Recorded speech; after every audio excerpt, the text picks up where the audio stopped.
Hello बच्चों, जैसा कि आपने फर्स्ट मॉडल पेपर पढ़ा, मजा आया। उसी क्रम में अपन लेकर के आए हैं सेकंड पेपर, जो संस्कृत का पूरा बोर्ड पैटर्न के ऊपर आधारित है। इसी तरह से आप हमारे साथ बने रहिएगा। हम और भी आपको इसके साथ इसी क्रम के अंदर और पेपर लेकर के आएंगे, जो आपके लिए बच्चों बहुत ही इंपॉर्टेंट क्वेश्चंस होंगे, जिनको पढ़ना आपके लिए बोर्ड पेपर के लिए बहुत ही लाभदायक होगा। जो आपको इसके अंदर, तो हम उम्मीद पूरी करते हैं कि इसमें से आपको बोर्ड में भी एज इट इज क्वेश्चंस मिले। इस तरह से हमने इसकी डिजाइन की है, इस तरीके से इसको बनाया हुआ है। तो लेकर के चलते हैं आपको सेकंड पेपर पे। जैसा कि आपको बच्चों सबको पता है, फर्स्ट पेपर में आपने पढ़ लिया, इस पेपर में फिर अपन वापस पढ़ रहे हैं कि अधोलिखित पठित गद्यांश से हिंदी भाषायाम सप्रसंग अनुवादम लिखत। जो भी आपको पैराग्राफ दिया हुआ है उसका आपको हिंदी भाषा में अनुवाद लिखना है। इसका हिंदी अनुवाद लिखने के लिए आपको सबसे पहले जो है वो क्या करना पड़ेगा, इसका प्रसंग लिखना पड़ेगा। क्या लिखना पड़ेगा? प्रसंग। और प्रसंग के बाद इसमें आपको लिखना पड़ेगा अनुवाद। क्या लिखेंगे बच्चों? अनुवाद। तो पहले प्रसंग और अनुवाद। बिल्कुल आपको पता है प्रसंग के अंदर अपने को लिखना क्या है। प्रसंग ये कहां से लिया गया है, इसमें क्या बताया गया है, वो आपको सबसे पहले प्रसंग में लिखना होता है, और उसके बाद इसका एज इट इज आपको हिंदी में अनुवाद लिखना है। तो प्रसंग में हम क्या लिखेंगे? प्रसंग में लिखेंगे कि प्रस्तुत पद्यांश, प्रस्तुत गद्यांश हमारी पाठ्यपुस्तक, प्रस्तुत गद्यांश हमारी पाठ्यपुस्तक सेमोसी भाग द्वितीय के बुद्धिमती नामक पाठ से लिया गया है, जिसमें एक बुद्धिमती स्त्री अपने दो पुत्रों के साथ पिता के घर की ओर जाती है, और मार्ग में उसको जब एक व्याघ्र दिखाई देता है तो उससे वह किस प्रकार से अपने भय को दूर करती है और उन्हें, अपने बच्चों को और उनसे शेर से बचा लेती है। फिर अनुवाद। प्रसंग और अनुवाद अपने जो है वो इसमें आगे लिखे हुए हैं, आपको टेंशन लेगी नहीं है, लेकिन इसके साथ में अपन एक बार पढ़ लेते हैं। फर्स्ट, अस्ति देव लाखियो ग्राम है। अस्ति मतलब है, अस्ति वर्तमान काल की क्रिया। अस्ति देव लाखियो ग्राम है, यानी देवलाख नाम का एक गांव है, देउल नाम का एक गांव है।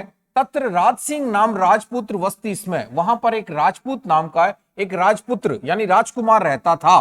वस्ती इसमें, वस्ती का मतलब रहता है, और वस्ती इसमें मतलब रहता था। वर्तमान काल से आपको सीधा भूतकाल में लेकर के गया है। जिस किसी भी वर्तमान काल की क्रिया को इसमें लगा करके लिखते हैं तो इसका मतलब वह भूतकाल में बदल जाएगा। एकदा, एक बार, केनापि आवश्यक कार्येण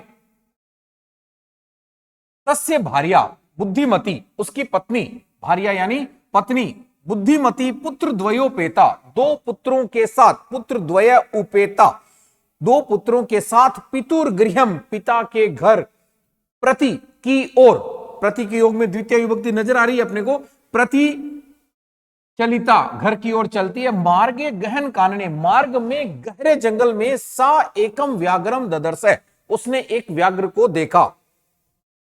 सा व्याघ्रम आगच्छन्तम, उसने व्याघ्र को आते हुए देखकर, दृष्टवा देखकर, दृष्टियात पुत्रो चपेटिया, बड़ी धृष्टता के साथ में अपने दोनों पुत्रों को प्रहर्त्य जगात, क्या किया? एक एक थप्पड़ मार दिया, बड़े जबरदस्त धृष्टता के साथ में, बड़ी दृढ़ता के साथ में। कथम एक एक सो, किस लिए एक एक को?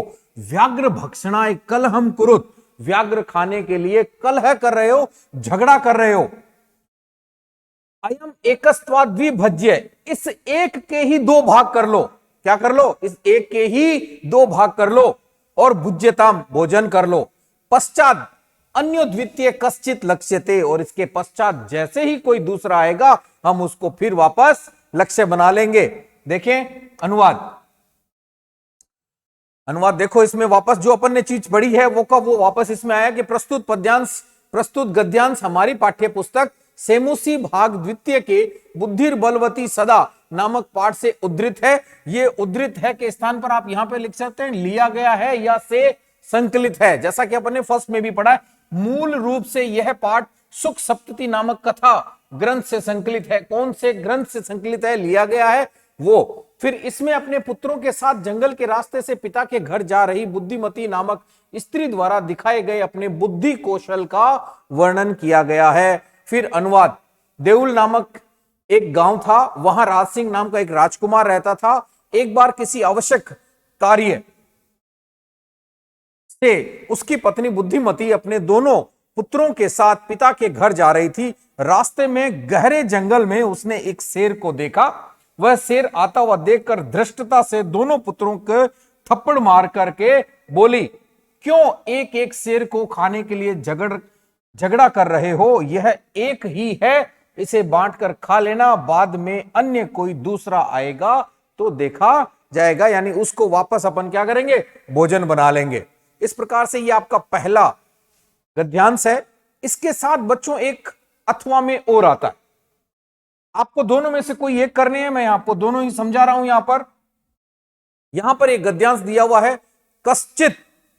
कश्चन निर्धनो जन है भूरी परिश्रम्य किंचित वित्तम उपार्जितवान तेन वितेन स्वपुत्रम एकस्मिन महाविद्यालयम प्रवेशम दापयितुम सफलो जात तत्तनय तत्रैव छात्रावासे निवसन अध्ययने संलग्न संभूत एकदा स पिता तनुजस्य रुग्णताम आकर्ण्य व्याकुलो जाता है पुत्रम द्रष्टुम च प्रस्थित परम अर्थ कार्ष्यन पीड़ित स बस यानम विहाय पदाति रेव प्राचलत। कौन से पाठ से लिया गया है, कहां से लिया गया है? तो ये जो पाठ है वो आपका कौन सा है? विचित्र साक्षी। विचित्र साक्षी नामक पाठ से लिया गया है, जिसके रचयिता कौन है? बंकिम चंद्र चटर्जी। इसके द्वारा एक जो पाठ है वो उस एक न्याय के ऊपर है कि उनके द्वारा एक बुद्धि कौशल के द्वारा कैसे जो है वो न्याय किया जाता है, उस पाठ के ऊपर आधारित है। यहां पर एक जो पिता है, एक व्यक्ति जो है वो निर्धन व्यक्ति है, वो अपने पुत्र को छात्रावास में एक कॉलेज में डलवा करके छात्रावास में अध्ययन के लिए छोड़ देता है और बीमारी की चीज को सुन करके उसके पास जाने के लिए पैसे कम होने के कारण बस यान को छोड़ करके, गाड़ी को छोड़ करके पैदल ही चलता है। फिर वही प्रसंग पहले लिखेंगे। प्रसंग लिखने के बाद क्या लिखना है आपको? अनुवाद। तो प्रसंग और अनुवाद आपके यहां देखो आगे लिखे हुए हैं। प्रसंग में क्या? प्रस्तुत गद्यांश हमारी पाठ्य पुस्तक सेमूसी द्वितीय भाग के विचित्र साक्षी पाठ से उद्धृत है। कहां से लिया गया? विचित्र साक्षी। यह ओम प्रकाश ठाकुर द्वारा रचित कथा संग्रह से लिया गया है या संकलित किया गया है। यह कथा बंगाल के प्रसिद्ध साहित्यकार बंकिम चंद्र चटर्जी द्वारा किए गए न्याय पर आधारित है। इसमें साक्ष्य के अभाव में व्यक्ति के प्रयोग द्वारा न्याय प्रदान किया गया है। व्यक्ति जो है वो अपने बुद्धि के बल पर साक्ष्य के अभाव में गवाह नहीं है, लेकिन साक्ष्य के अभाव में वो कैसे न्याय करते हैं वो आपने कहानी में पढ़ा हुआ है। किसी निर्धन व्यक्ति ने अत्यधिक परिश्रम करके कुछ धन कमाया। उसने अपने पुत्र को एक महाविद्यालय में प्रवेश दिलाने में सफलता प्राप्त की। उसका पुत्र वहीं पर छात्रावास में रहकर अध्ययन करने लगा। एक बार वह पिता अपने पुत्र की बीमारी को सुनकर व्याकुल हो जाता है। पिता के लिए पुत्र की बीमारी अपने लिए अपने बहुत बड़ी है और उसको सुनकर के बिल्कुल व्याकुल हो जाता है और वह अपने पुत्र को देखने के लिए चल दिया, किंतु धनाभाव, धन की कमी, परम अर्थ कार्ष्यन, धन की कमी से पीड़ित होने के कारण वह बस यान को छोड़कर पैदल ही चल दिया। क्या करता है? बिल्कुल पैसे की कमी थी, पुराने समय की बात है, तो गाड़ी को छोड़ देता है और पैदल ही रवाना हो जाता है। बाकी आपने कहानी पढ़ी हुई है। आगे क्वेश्चन नंबर 2। अब ये आपका एक पठित पद्यांश है। इस पद्यांश में भी आपको 2 श्लोक लिखे हुए मिलेंगे और 2 श्लोकों में से किसी एक का आपको हिंदी में अनुवाद करना है। 2 में से कोई एक ही करना है। यहां आपको दोनों दिए हुए हैं। प्रस्तर तले लता तरु गुल्मा नो भवंतु पिष्टा पाषाणी सभ्यता नैसर्गे स्यान समाविष्टा मानवाय जीवन कामये नो जीवन मरणम सूची पर्यावरणम। कौन से पाठ से लिया गया है? जैसा बिल्कुल यहां आया हुआ है, सूची पर्यावरणम। पाठ का नाम इसमें आ चुका है। तो ये कहां से लिया गया कि प्रस्तुत पाठ हमारी पाठ्य पुस्तक सेमुसी द्वितीय भाग, प्रस्तुत पद्यांश जो है वो हमारी पाठ्य पुस्तक सेमुसी भाग 2 के सूची पर्यावरणम पाठ से लिया गया है। अब यहां पर से लिया गया है या संकलित है या उद्धृत है, जैसा आपको याद हो, जैसा आपको उचित लगे वैसा आप लिख सकते हैं। इस पद्य में प्रकृति को नष्ट न करके मानव कल्याण हेतु पर्यावरण की शुद्धता बनाए रखने की कामना की गई है, जो वर्तमान जीवन की सबसे महती आवश्यकता है। क्या है? पर्यावरण की शुद्धता। हिंदी अनुवाद, लता वृक्ष और झाड़ी पत्थरों के तल पर नष्ट नहीं होने चाहिए। पथरीली सभ्यता प्रकृति में समाविष्ट नहीं होनी चाहिए। मैं मानव के लिए जीवन की कामना करता हूं, न कि उसके नष्ट होने की। कवि जो है वो मनुष्य के जीवित रहने की कामना करता है, मनुष्य के मरने की कामना नहीं करता है। अगर पर्यावरण ही शुद्ध नहीं होगा तो मनुष्य जो है वो क्या होगा? डावाडोल होकर के, और बिल्कुल मनुष्य नष्ट हो जाएगा। मनुष्य को जीवन रहने के लिए सबसे ज्यादा जो है वो क्या चाहिए? शुद्ध पर्यावरण चाहिए। इसी के साथ अथवा में देखो, यत प्रोक्तम येन केनापि तस्य तत्वार्थ निर्णय कर्तुम शक्यो भवेध्येन स विवेक इति रीतः। कौन से पाठ से लिया गया है? बिल्कुल ये जो है वो आपका 9वां पाठ सुक्त है। बच्चों पाठ का नंबर नहीं लगाना वहां पर। जब अपन प्रसंग लिखेंगे तो प्रसंग में आपको पाठ का नंबर लिखने की आवश्यकता नहीं है, पाठ का नाम देना बहुत जरूरी है। कौन से पाठ से लिया गया है? बच्चे जो है वो कई बार लिख देते हैं पहले पाठ से लिया गया है, दूसरे से लिया गया है, 9वें से लिया गया है। उसमें मार्क्स नहीं मिलते हैं। मार्क्स लेने के लिए आपको उसका नाम देना पड़ेगा। तो प्रस्तुत नाट्यांश, अब ये जो था वो सॉरी ये नाट्यांश देखो इसमें गलत लिखा हुआ है। प्रस्तुत पद्यांश, प्रस्तुत पद्यांश हमारी पाठ्य पुस्तक सेमुसी द्वितीय भाग के सुक्त, यहां आप चाहें तो नामक लिख सकते हैं, सुक्त नामक पाठ से लिया गया है, या यहां पर आप लिख सकते हैं संकलित है या उद्धृत है, दोनों में से कोई भी लिख सकते हैं। यह तमिल भाषा के रचित, तमिल भाषा में रचित, लिखने में कई बार देखो प्रिंटिंग में हो जाता है, तिरुकुरल नामक ग्रंथ से संकलित है। इसके रचयिता तिरुवल्लुवर है। इसमें विवेक की परिभाषा बताई गई है। विवेक इति रीतः, विवेक इति रीतः, जो किसी कही गई बात के तत्वार्थ को निर्णय करता है, उसको समझा सकता है, एक्सप्लेन कर सकता है, वही विवेक है, वही बुद्धि है। तो हिंदी अनुवाद, जिस किसी के द्वारा भी जो कहा गया हो, कोई भी किसी के द्वारा भी, यत प्रोक्तम येन केनापि, किसी के द्वारा, यत प्रोक्तम जो कहा गया, प्र प्लस उक्तम जो कहा गया है, येन केनापि तस्य तत्वार्थ निर्णय, उसके तत्वार्थ निर्णय, तत्व अर्थ यानी उसके रहस्य को, तत्व मतलब उसके रहस्य का जो निर्णय कर दे, उसके रहस्य को जो बता दे, उद्घाटन कर दे, तत्वार्थ रहस्य का निर्णय जिसके द्वारा किया जा सकता है, अर्थात जो यथार्थता का निर्णय करने में समर्थ होता है, वही विवेक कहा गया है, उसे ही विवेक कहा गया है। विवेक किसे कहा गया है? किसी को बात को जो एक्सप्लेन कर सकता है, समझा सकता है, जो समझाने में सक्षम होता है, उसे ही क्या कहा गया है? विवेक। इसी के साथ इसके अंदर जो है वो थर्ड क्वेश्चन, सेकंड क्वेश्चन के अंदर कितने थे? 2 क्या थे?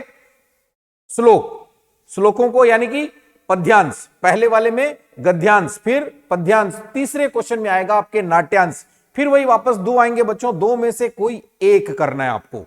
तो यहां पर देखो ये आया है चाणक्य, चाणक्य शिष्य चंदन दास, कौन सा पाठ?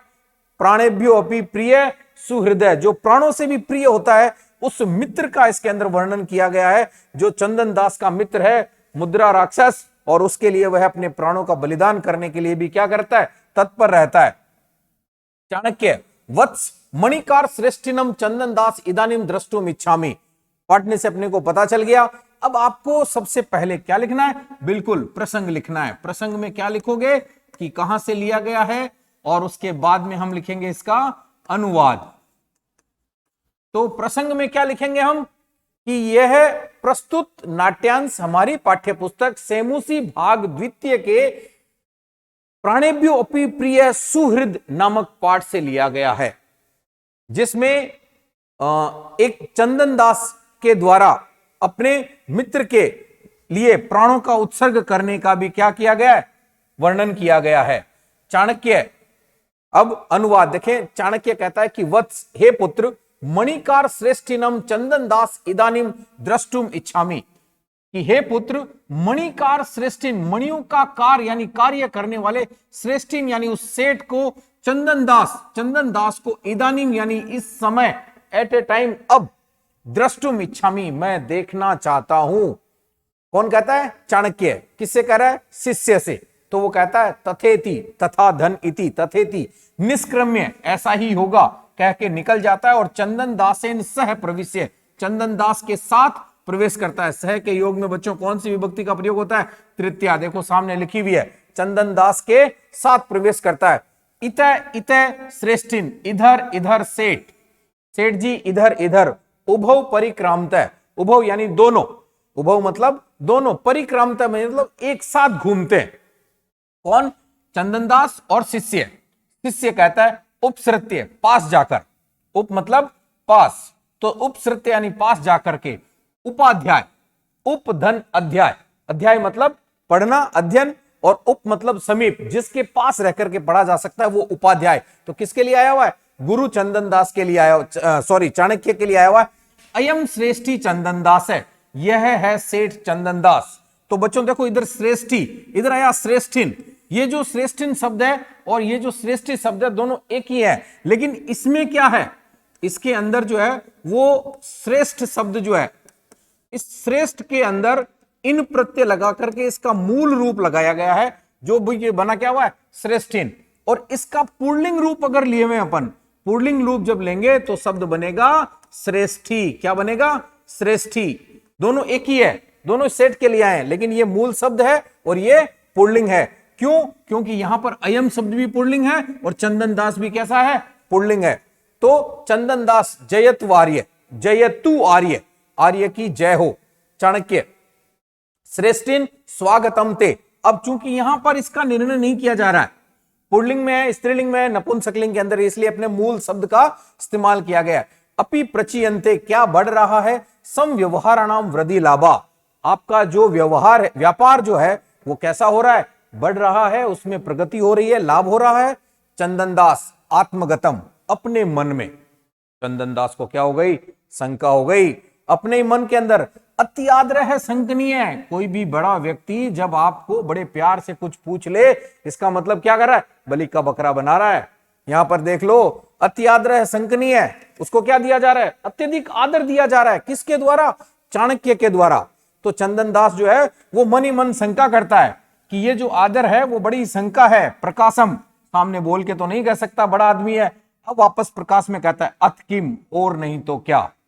आर्य से प्रसादेन, आर्य की कृपा से, प्रसाद यानी कृपा से, अखंडिता में वाणिज्या, मेरा व्यापार जो है वो अखंडित है, बिखरा नहीं है, सही सलामत है, आपकी कृपा है। बड़े व्यक्ति हैं, उनसे यही कहा जाएगा। तो देखें इसकी व्याख्या इधर। प्रस्तुत नाट्यांश हमारी पाठ्य पुस्तक सेमुसी द्वितीय भाग के प्राणेभ्योपि प्रिय सुहृद पाठ से लिया गया है। आप यहां वर्ड चाहें तो नामक डाल सकते हैं कि नामक पाठ से लिया गया है। यह महाकवि विशाख दत्त द्वारा रचित सुप्रसिद्ध मुद्रा राक्षसम नाटक के प्रथम अंक से संकलित किया गया है। यहां मित्र के लिए प्राणों का भी उत्सर्ग करने के लिए तत्पर चंदन दास की निष्ठा की चाणक्य द्वारा की गई प्रशंसा का वर्णन किया गया है। वत्स, चाणक्य कहता है वत्स, रत्नों के व्यापारी, जो रत्नों का काम करने वाला है, मणियों का व्यापार करने वाला है, उस चंदन दास को इस समय मैं देखना चाहता हूं। शिष्य, ऐसा ही होगा, तथेति, और कह के निकल जाता है और वापस चंदन दास के साथ में प्रवेश करता है। इधर से सेठ जी और दोनों घूमते हैं। शिष्य पास जाकर हे उपाध्याय यह है सेठ चंदनदास। चंदनदास आपकी जय हो, आई नहीं होगा यहां, आपकी जय हो। चाणक्य हे सेठ तुम्हारा स्वागत है, क्या व्यापार में वृद्धिगत लाभ बढ़ रहे हैं, आपका व्यापार ठीक चल रहा है। चंदनदास मनी मन अत्यधिक आदर शंका करने योग्य होता है। प्रकट रूप में और क्या, आपकी कृपा से मेरा व्यापार बाधा रहित चल रहा है, निसंकोच, कहीं कोई समस्या नहीं है।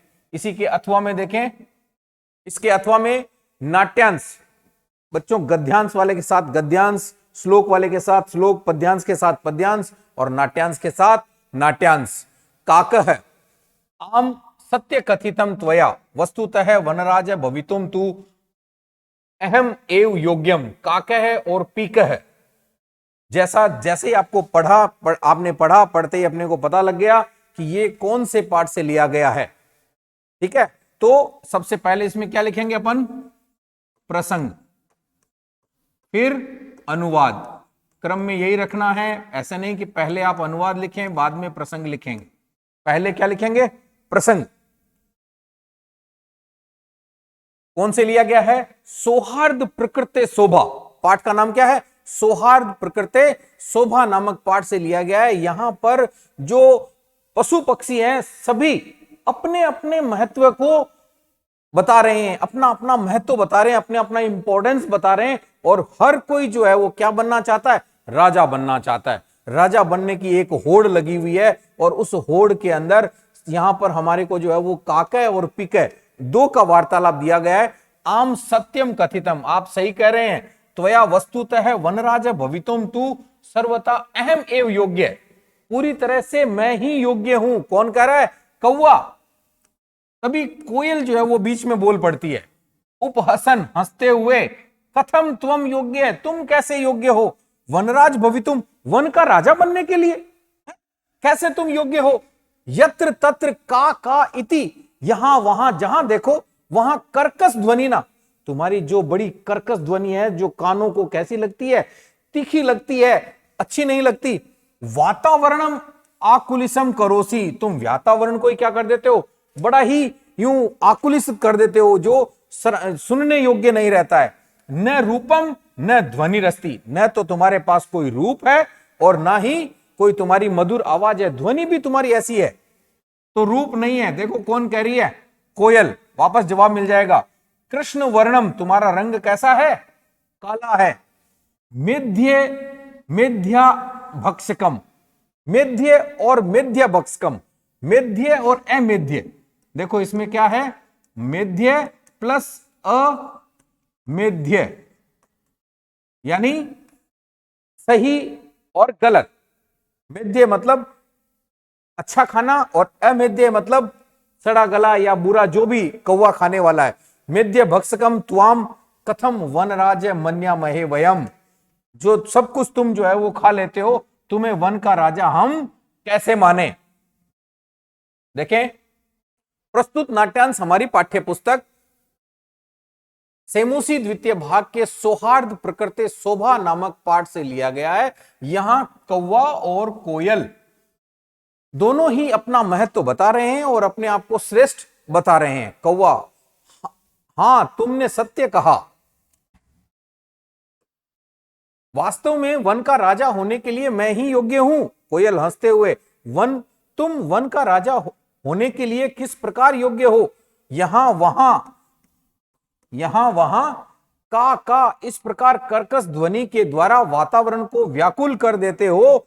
न रूप है न आवाज, काले वर्ण वाले और भक्ष्य और अभक्ष्य पदार्थ को खाने वाले तुमको कैसे हम वन का राजा मान लें। Next question number 4। अब यहां पर आपके इस 4th के अंदर वापस एक पद्यांश दिया हुआ होगा और उस पद्यांश की आपको संस्कृत में व्याख्या करनी है, संस्कृत में भावार्थ लिखना है। 3 क्वेश्चन आपके लगातार आते हैं, तीनों क्वेश्चनों में आपको हिंदी अनुवाद लिखना होता है। क्वेश्चन नंबर 4 में आपको संस्कृत में भावार्थ लिखना है। तो ये आपके श्लोकों वाले पाठ से ही आएगा। तो श्लोकों वाले पाठ में ये जो है वो देखें, आप 12वें पाठ से लिया गया है। 12वें पाठ का नाम आपको यहां पर उसमें लिखने की आवश्यकता नहीं है। यहां पर अपन चूंकि क्या लिख रहे हैं, भावार्थ लिख रहे हैं। क्या लिख रहे हैं, भावार्थ। इसमें प्रसंग वगैरह की विशेष आवश्यकता नहीं रहती है कि रे रे चातक सावधान मनसा मित्र क्षणम श्रुयात। रे रे चातक, कि हे चातक सावधान मनसा, बड़े ही सावधान मन से, हे मित्र क्षणम श्रूयताम, तुम क्षण भर के लिए सुन लो। कितने, सिर्फ क्षण भर के लिए। ममभोदा बहवो भवंती गगने, गगन के अंदर बहुत सारे बादल होते हैं। सर्वे अपि नेता दृशा, लेकिन सब एक समान नहीं होते हैं। केचिद वृष्टि भीर आर्द्रयंती वसुधाम गर्जंती, कुछ तो जो है वो पृथ्वी को आर्द्रयंती यानी गीला कर देते हैं, बारिश कर देते हैं। वसुधाम गर्जंती केचिद वृथा, और कुछ व्यर्थ में ही इस पृथ्वी पर, वसुधा यानी पृथ्वी पर क्या करते रहते हैं, गरजते रहते हैं। हमने सबने सुना है कि जो गरजते हैं वो बरसते नहीं है, और जो बरसते हैं वो गरजते नहीं है।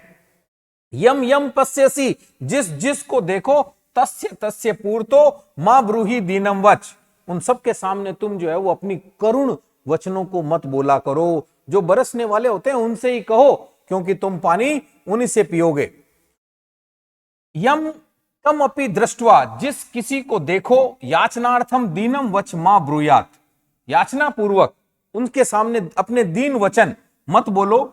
इति चातक माध्यमेन प्रेरियन, एक चातक के माध्यम से कवि जो है वो अपने को प्रेरणा देते हुए कहता है कि रे मित्र चातक, हे मित्र चातक, ध्यान पूर्वकम क्षण मात्रम मम कथनम श्रूयताम, कि ध्यान पूर्वक मेरे कथन को सुनो। आकाश से ही बहवे मेघा संति, अब वहां पर गगने लिखा हुआ है, आप समानार्थी शब्द मेघा लिख सकते हैं।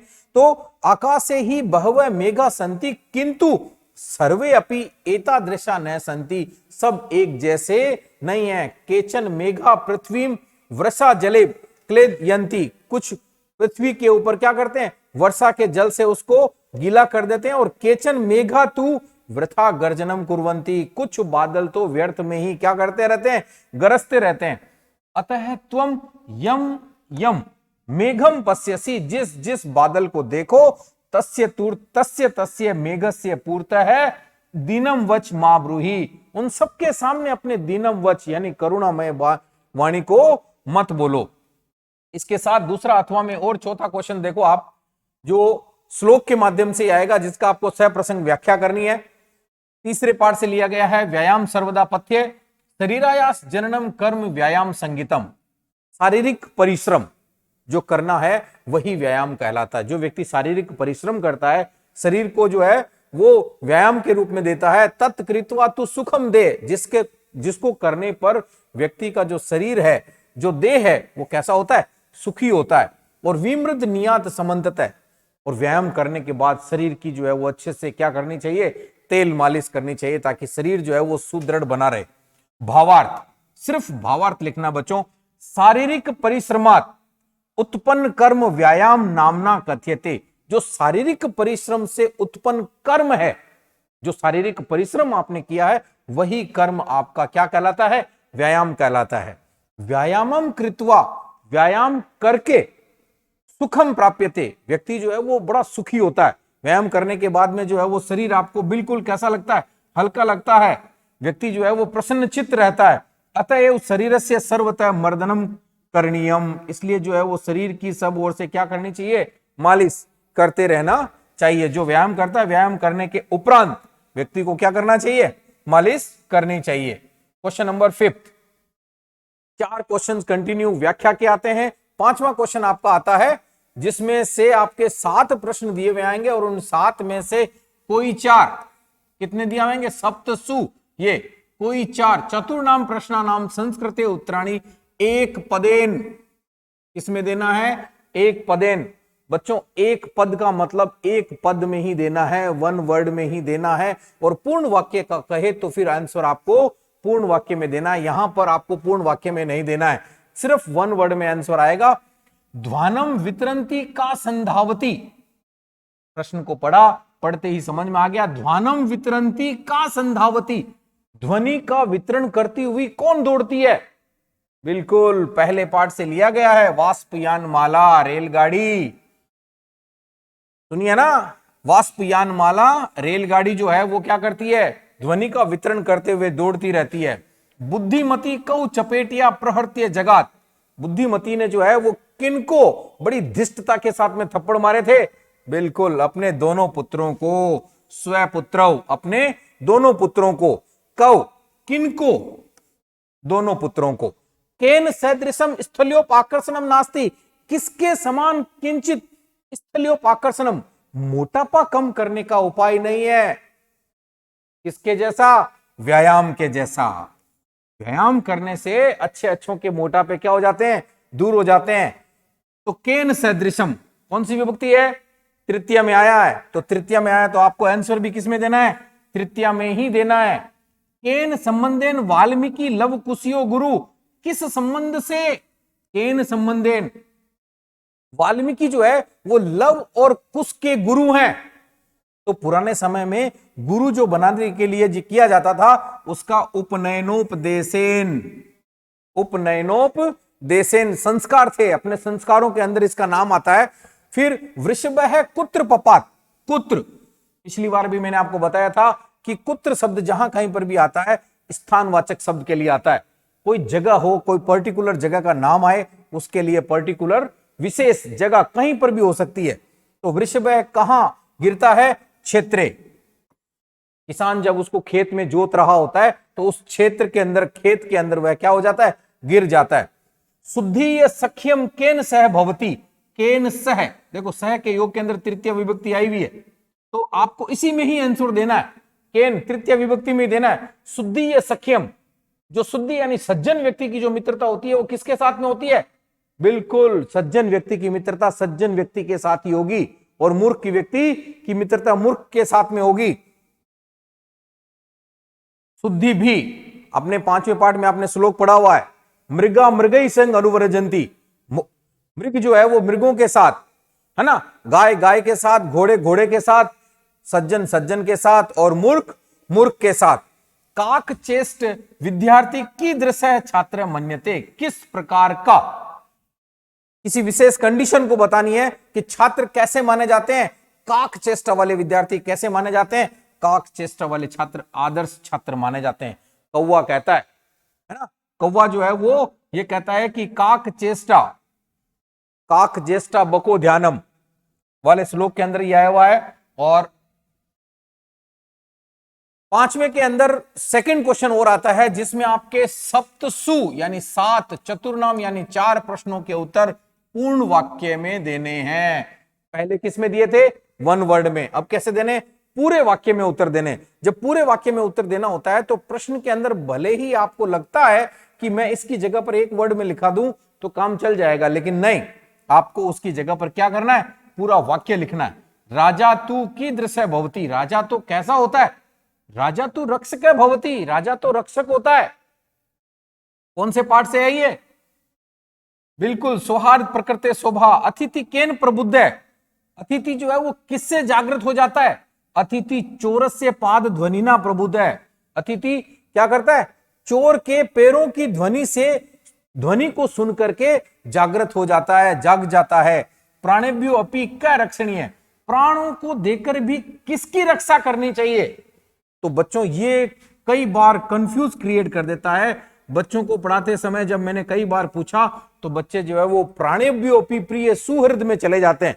तो प्राणेभ्यो अपि प्रिय सुहृद से नहीं आया हुआ है, सुक्तय वाले पाठ से आया हुआ है कि प्राणों की जो रक्षा है वो कैसे करनी चाहिए? सदाचार के लिए। प्राणेभ्यो अपि प्रिय सदाचार रक्षणीय, सदाचार की जो रक्षा है वो प्राण देकर भी करनी चाहिए। आपका जो अच्छा आचरण है वो अच्छा आचरण किससे आएगा? प्राण देकर के भी आपको उसकी रक्षा करनी है। तो दुर्वार जल धारा भी किम उपस्थितम, जब तेज धारा, जल की जो धारा है वो बहती है वो तो कैसा दृश्य उत्पन्न करती है? तो जलदार दुर्वार जल धारा भी महापल्लवन दृश्यम उपस्थाप्यन उपस्थातिम उपस्थितम, जो है वो महापल्लवन दृश्यम, महाविनाश का दृश्य उत्पन्न करती है। कौन? जब जमीन से जो है वो जल बाहर की ओर निकलता है, जब भूकंप के समय में ऐसी कंडीशन होती है तब ये सिचुएशनें होती है। 4, इसमें 7 प्रश्न आएंगे, 3 प्रश्न इसके आगे हैं। त्रीणानाम केन से विरोधे अस्ति, तिनके का केन से किसके साथ विरोध हुआ है? तो त्रिनाम अग्निना सह विरोध अस्ति। तिनके का विरोध किसके साथ? अग्नि के साथ। बिल्कुल नहीं हो सकता। चंदन दास वाले पाठ से लिया गया है।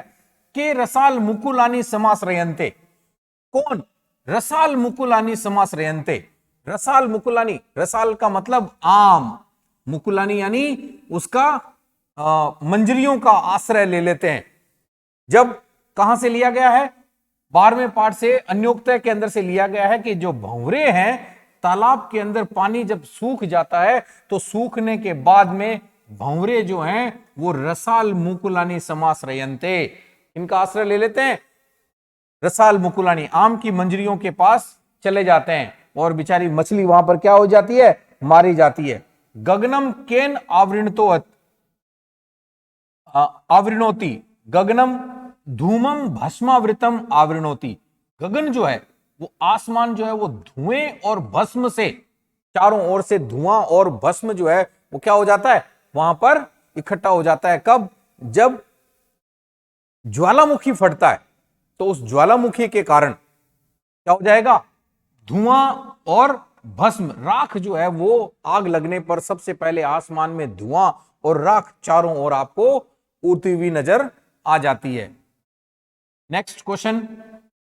नेक्स्ट क्वेश्चन के अंदर बच्चों, क्वेश्चन में आपको अन्वय के लिए कहा हुआ है। अन्वय जो है वो इस श्लोक का सुधरा हुआ रूप है और श्लोक जो है एक प्रकार से अव्यवस्थित रूप कहता है। अव्यवस्थित होता है जिसको हम क्या करते हैं? सही ढंग से व्यवस्थित करके लिखते हैं। तो आलस्यम ही मनुष्याणाम शरीरस्थो महान रिपु, कि है मनुष्यों के शरीर में स्थित महान रिपु आलस्यम अस्ति। मनुष्यों के जो शरीर के अंदर आलस्य है वही उसका सबसे बड़ा शत्रु है। नास्त्युध्यम समो बंधु कृत्वा यम नाउसीदति। नास्त्यु नए अस्ति, नास्त्यु में नए अस्ति, उद्यम सम नहीं है, उद्यम यानी परिश्रम, सम यानी के समान, बंधु, बंधु यानी भाई, सखा, मित्र या दोस्त जो भी आप कहें, वो कृत्वा करके, यम नाउसीदति जिसे करके मनुष्य जो है वो कभी दुखी नहीं होता, अवसाद में नहीं आता, परेशान नहीं होता है। कौन है? उद्यम। उद्यम मतलब परिश्रम। व्यक्ति जो परिश्रम करता है वह कभी दुखी नहीं होता है। तो बच्चों आपको भी बोर्ड के लिए परिश्रम करना है। अगर आप यहां अच्छे से परिश्रम करेंगे तो निश्चित रूप से आपको आपका जो अपना रिजल्ट, जो आपने टारगेट बनाया हुआ है वो आपको मिलेगा। क्योंकि क्या किया आपने? परिश्रम किया, और परिश्रम करने वाला कभी अवसीदति, दुखी नहीं होता है। क्वेश्चन नंबर 7, अधोलिखित वाक्यसु रेखांकित पद्माधृत्य प्रश्न निर्माणम कुरुत।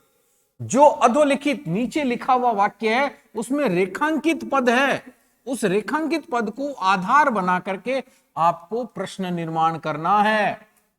तो अब इसमें जैसा प्रश्न निर्माण करने के लिए जैसा उसके अंदर विभक्ति दी हुई है, क्या दिया हुआ है? विभक्ति। और जो वचन दिया हुआ है आपको चेंज नहीं करना है, ना विभक्ति, ना वचन और ना लिंग चेंज करेंगे इसका। पुल्लिंग है तो पुल्लिंग, स्त्रीलिंग है तो स्त्रीलिंग, नपुंसकलिंग है तो नपुंसकलिंग। अगर आपने चेंज कर दिया तो क्या होगा? बिल्कुल गलत हो जाएगा। मैं बहुनी अपत्यानि संति, कौन से पाठ से लिया गया है? बिल्कुल कृषि वाले पाठ से लिया गया है, जिसमें वो कहता है कि मैं बहुनी कानी संति, अपत्यानि यानी बहुत सारी संतानें हैं मेरे पास, मेरे बहुत सारी संतानें हैं। तो अपत्यानि कानी, अपत्यम नपुंसकलिंग वर्ड में आया हुआ तो कानी। अत्याद्र है संकनीय भवती, अभी हमने थोड़ी देर पहले पढ़ा था किसमें? बिल्कुल चाणक्य वाले पाठ के अंदर हमने पढ़ा था कि अत्यधिक आदर जो होता है वो शंका का विषय होता है। तो अत्याद्र है पुल्लिंग शब्द में आया हुआ है, एक वचन में है, तो कह क्या संकनीय भवती, क्या शंका का विषय होता है, शंका में क्या शंका होती है, तो क्या संकनीय पुल्लिंग शब्द के साथ में आएगा। समग्र विश्व भूकंप आतंकित दृश्यते, संपूर्ण विश्व जो है भूकंप से आतंकित दृश्यते, भूकंप से भयभीत नजर आ रहा है। तो भूकंपई, भूकंपई कौन सी विभक्ति है? तृतीया कई, क्या आएगी? कई शब्द आएगा। इस विभक्ति के अनुसार ही आपको उत्तर देना है। अगर आपने चेंज कर दिया तो सब गड़बड़ हो जाएगा। तो रेखांकित पद को आधार बना करके, इसमें ऑप्शन नहीं आएंगे। 3 प्रश्न है, तीनों ही करने हैं, एक भी छोड़ना नहीं है। Next question, question number 8। Question number 8 में आपके किसी एक पाठ की कहानी का सारांश अपने शब्दों में लिखने के लिए आएगा। तो यहां पर देखो आप, विचित्र साक्षी की, बच्चों आपको विचित्र साक्षी कहानी बड़े अच्छे से याद है, जो देखें पाठ का सारांश जो आपको सिर्फ अपने शब्दों में लिखनी है। अगर 2 शब्द इसमें ऊपर नीचे भी होता है तो कोई फर्क ऐसा नहीं पड़ता, क्योंकि आप उसे अपने शब्दों में लिख रहे हैं। विचित्र साक्षी कथा बंगाल के प्रसिद्ध साहित्यकार बंकिम चंद्र चटर्जी द्वारा किए गए न्याय पर आधारित है। इसमें साक्ष्य के अभाव में व्यक्ति के प्रयोग द्वारा किए गए न्याय को दिखाया गया है। क्या दिया गया इसमें कि व्यक्ति जो है वो किस प्रकार से न्याय करता है। साक्ष्य नहीं है उसके पास में, अभाव है, साक्ष्यों का अभाव है, लेकिन फिर भी क्या कर रहा है, न्याय कर रहा है। और न्याय उसने कैसे किया, ये आपने कहानी में बड़े अच्छे से पढ़ा हुआ है, जो अपने आप में बड़ी ही रोचक कहानी है। किसी निर्धन व्यक्ति ने अत्यधिक परिश्रम करके धन कमाया। गरीब व्यक्ति है, गरीब व्यक्ति को धन कमाने के लिए अत्यधिक परिश्रम करना पड़ता है। बहुत परिश्रम करके, मेहनत करके धन कमाया और अपने पुत्र को महाविद्यालय में प्रवेश दिलाया। बच्चे को क्या किया, बड़े विद्यालय के अंदर प्रवेश दिलाया, महाविद्यालय, कॉलेज के लिए। एक बार वह पिता अपने पुत्र की बीमारी के बारे में सुनकर उनसे मिलने पैदल ही चल दिया। और रात के अंधकार में पैदल यात्रा करना कल्याणकारी नहीं होता, ठीक नहीं होता है। जब व्यक्ति पैदल यात्रा कर रहा होता है और अंधेरा हो जाता है तो उसमें ठीक नहीं होता है। ऐसा विचार करके वह पास के गांव में किसी गृहस्थी के पास, किसी घर के पास गया और करुणा युक्त गृहस्थी ने उसे आश्रय प्रदान कर दिया। बच्चों पुराने समय की बात है और ग्रामीण क्षेत्रों के अंदर अगर अपन जाते हैं तो आज भी अगर हम कहीं अनजान हैं और गांव के अंदर ठहरते हैं तो हमें यह व्यवस्था वहां देखने को मिलती है कि आपको वहां पर ठहरने के लिए दिया जा सकता है। दुर्भाग्यवश उसी रात उस घर में कोई चोर घुस गया। कहां पर, दुर्भाग्य, जब व्यक्ति का भाग्य साथ नहीं होता है तो कुछ भी हो सकता है। तो दुर्भाग्य से उसी रात और उसी घर में कोई चोर घुस गया जहां पर वह ठहरा हुआ था। वह कौन, चोर, वह वहां रखी पेटी को, पेटी यानी बक्सा या संदूक जो भी आप कहते हैं, उसमें को लेकर के चला गया। चोर के पैरों की आवाज सुनकर वह अतिथि चोर की शंका करता हुआ उसके पीछे भागा और उसने उसे पकड़ लिया। उसको लगा चोर है, लेकिन चोर ने ही जोर जोर से चिल्लाना प्रारंभ कर दिया। बड़ी अनोखी वापस घटना घट जाती है कि यह चोर है, यह चोर है। जो चोर है वही कह रहा है कि यह चोर है। उसकी ऊंची आवाज को सुनकर गांववासी जब जोर जोर से चिल्लाने लगा तो गांव के जो लोग थे वहां आ गए और अतिथि को ही चोर मानकर उसे भला बुरा कहने लगे। यद्यपि गांव की रक्षा करने वाला पुरुष ही चोर था। कौन चोर था, गांव की रक्षा करने वाला पुरुष, जो आरक्षी था, जिसको पहरेदार बनाया था। पहरा देने वाला ही कौन था, चोर। उसी समय सिपाही ने उस अतिथि को यह चोर है ऐसा कहकर जेल में डाल दिया। आगे देखें, अगले दिन वह सिपाही चोरी के आरोप में अतिथि को न्यायालय ले गया कि भाई इसने चोरी की है, इसके आरोप में उसको न्यायालय में ले गए। न्यायाधीश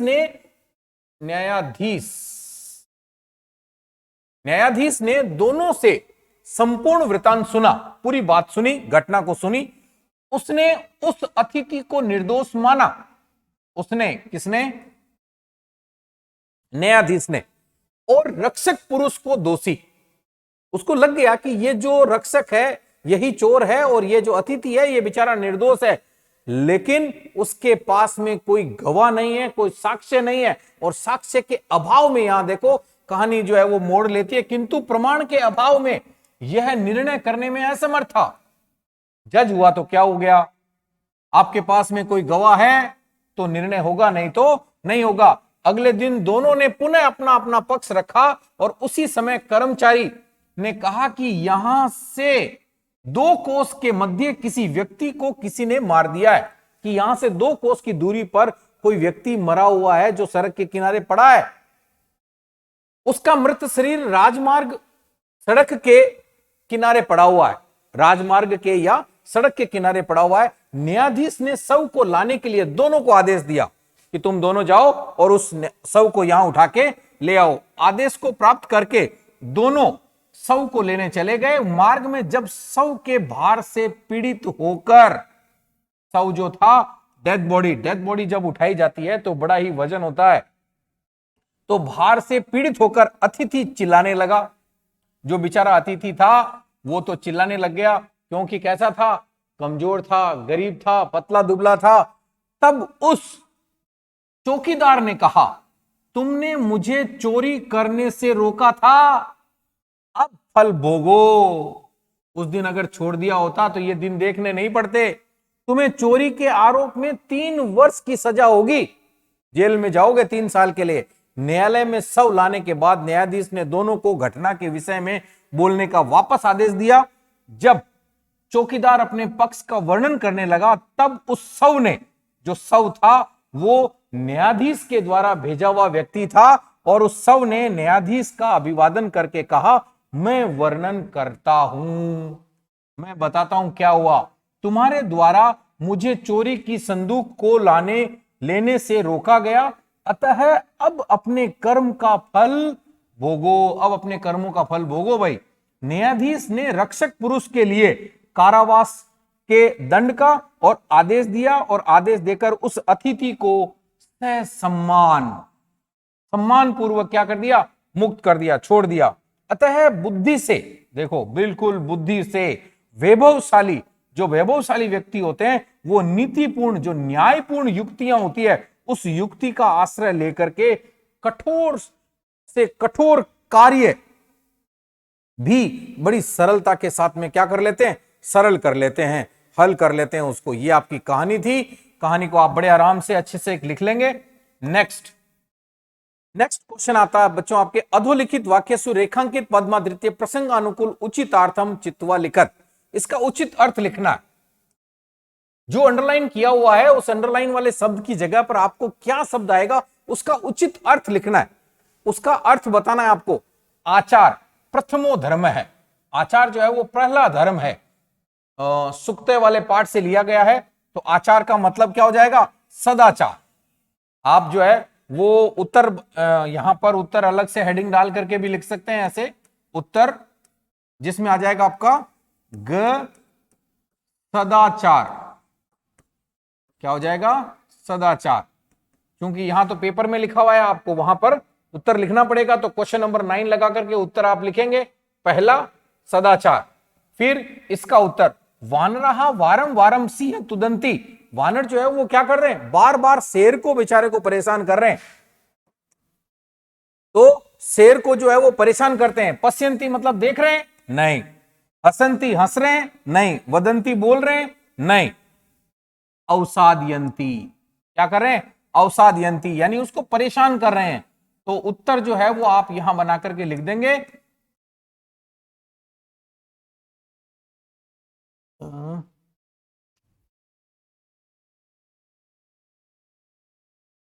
कहां गया ये,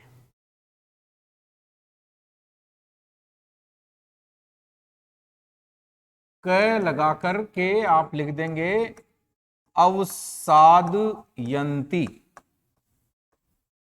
देखो परेशान भी किसको किया जा रहा है, शेर को। किसके द्वारा, वानरों के द्वारा।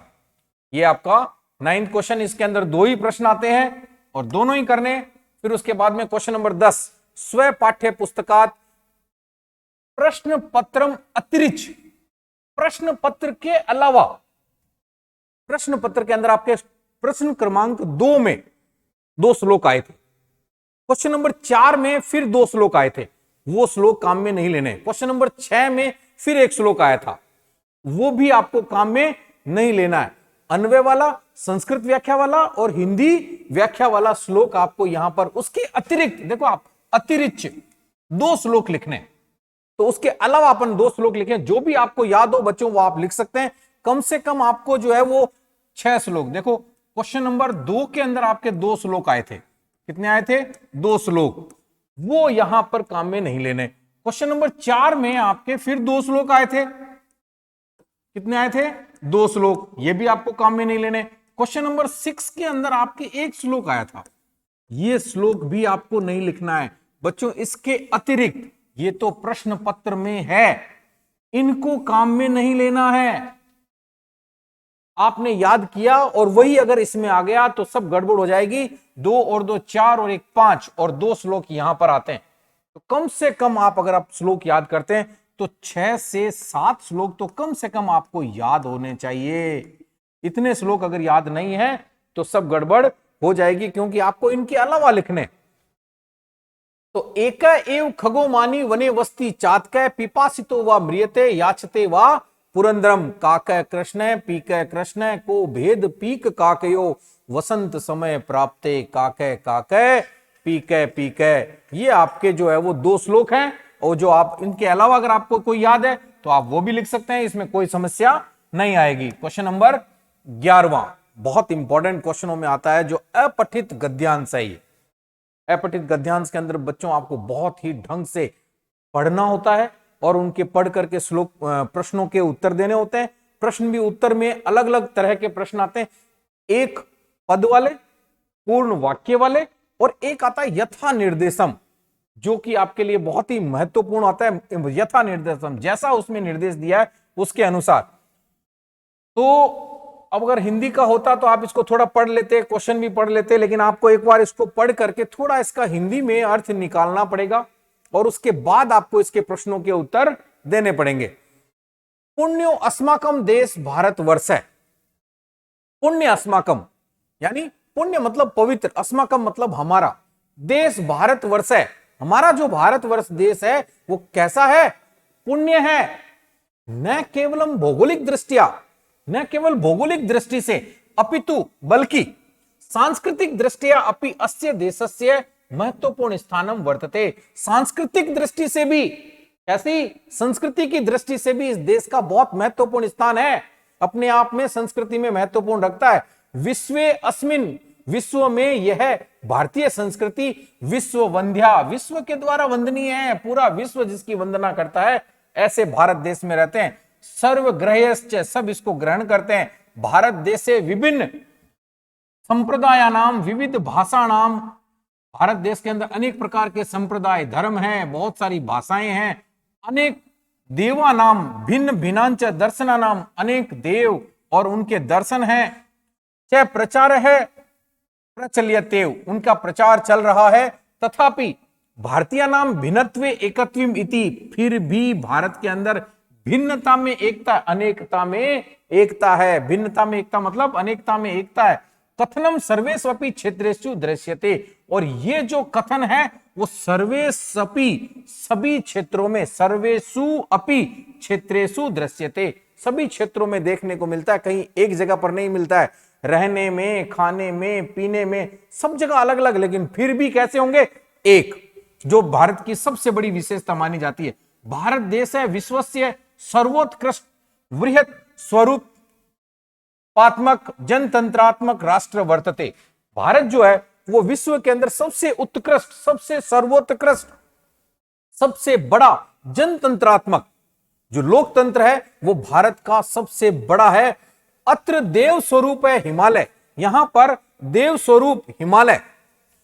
मुकुट मणि इव शोभते, यहां पर जो है वो भारत को देव स्वरूप हिमालय, देखो देवता के समान हिमालय जो है वो इसको देवता के समान कहा गया। और मुकुट मणि इव, मस्तक पर धारण करने वाले मुकुट के समान, शोभते सुशोभित है।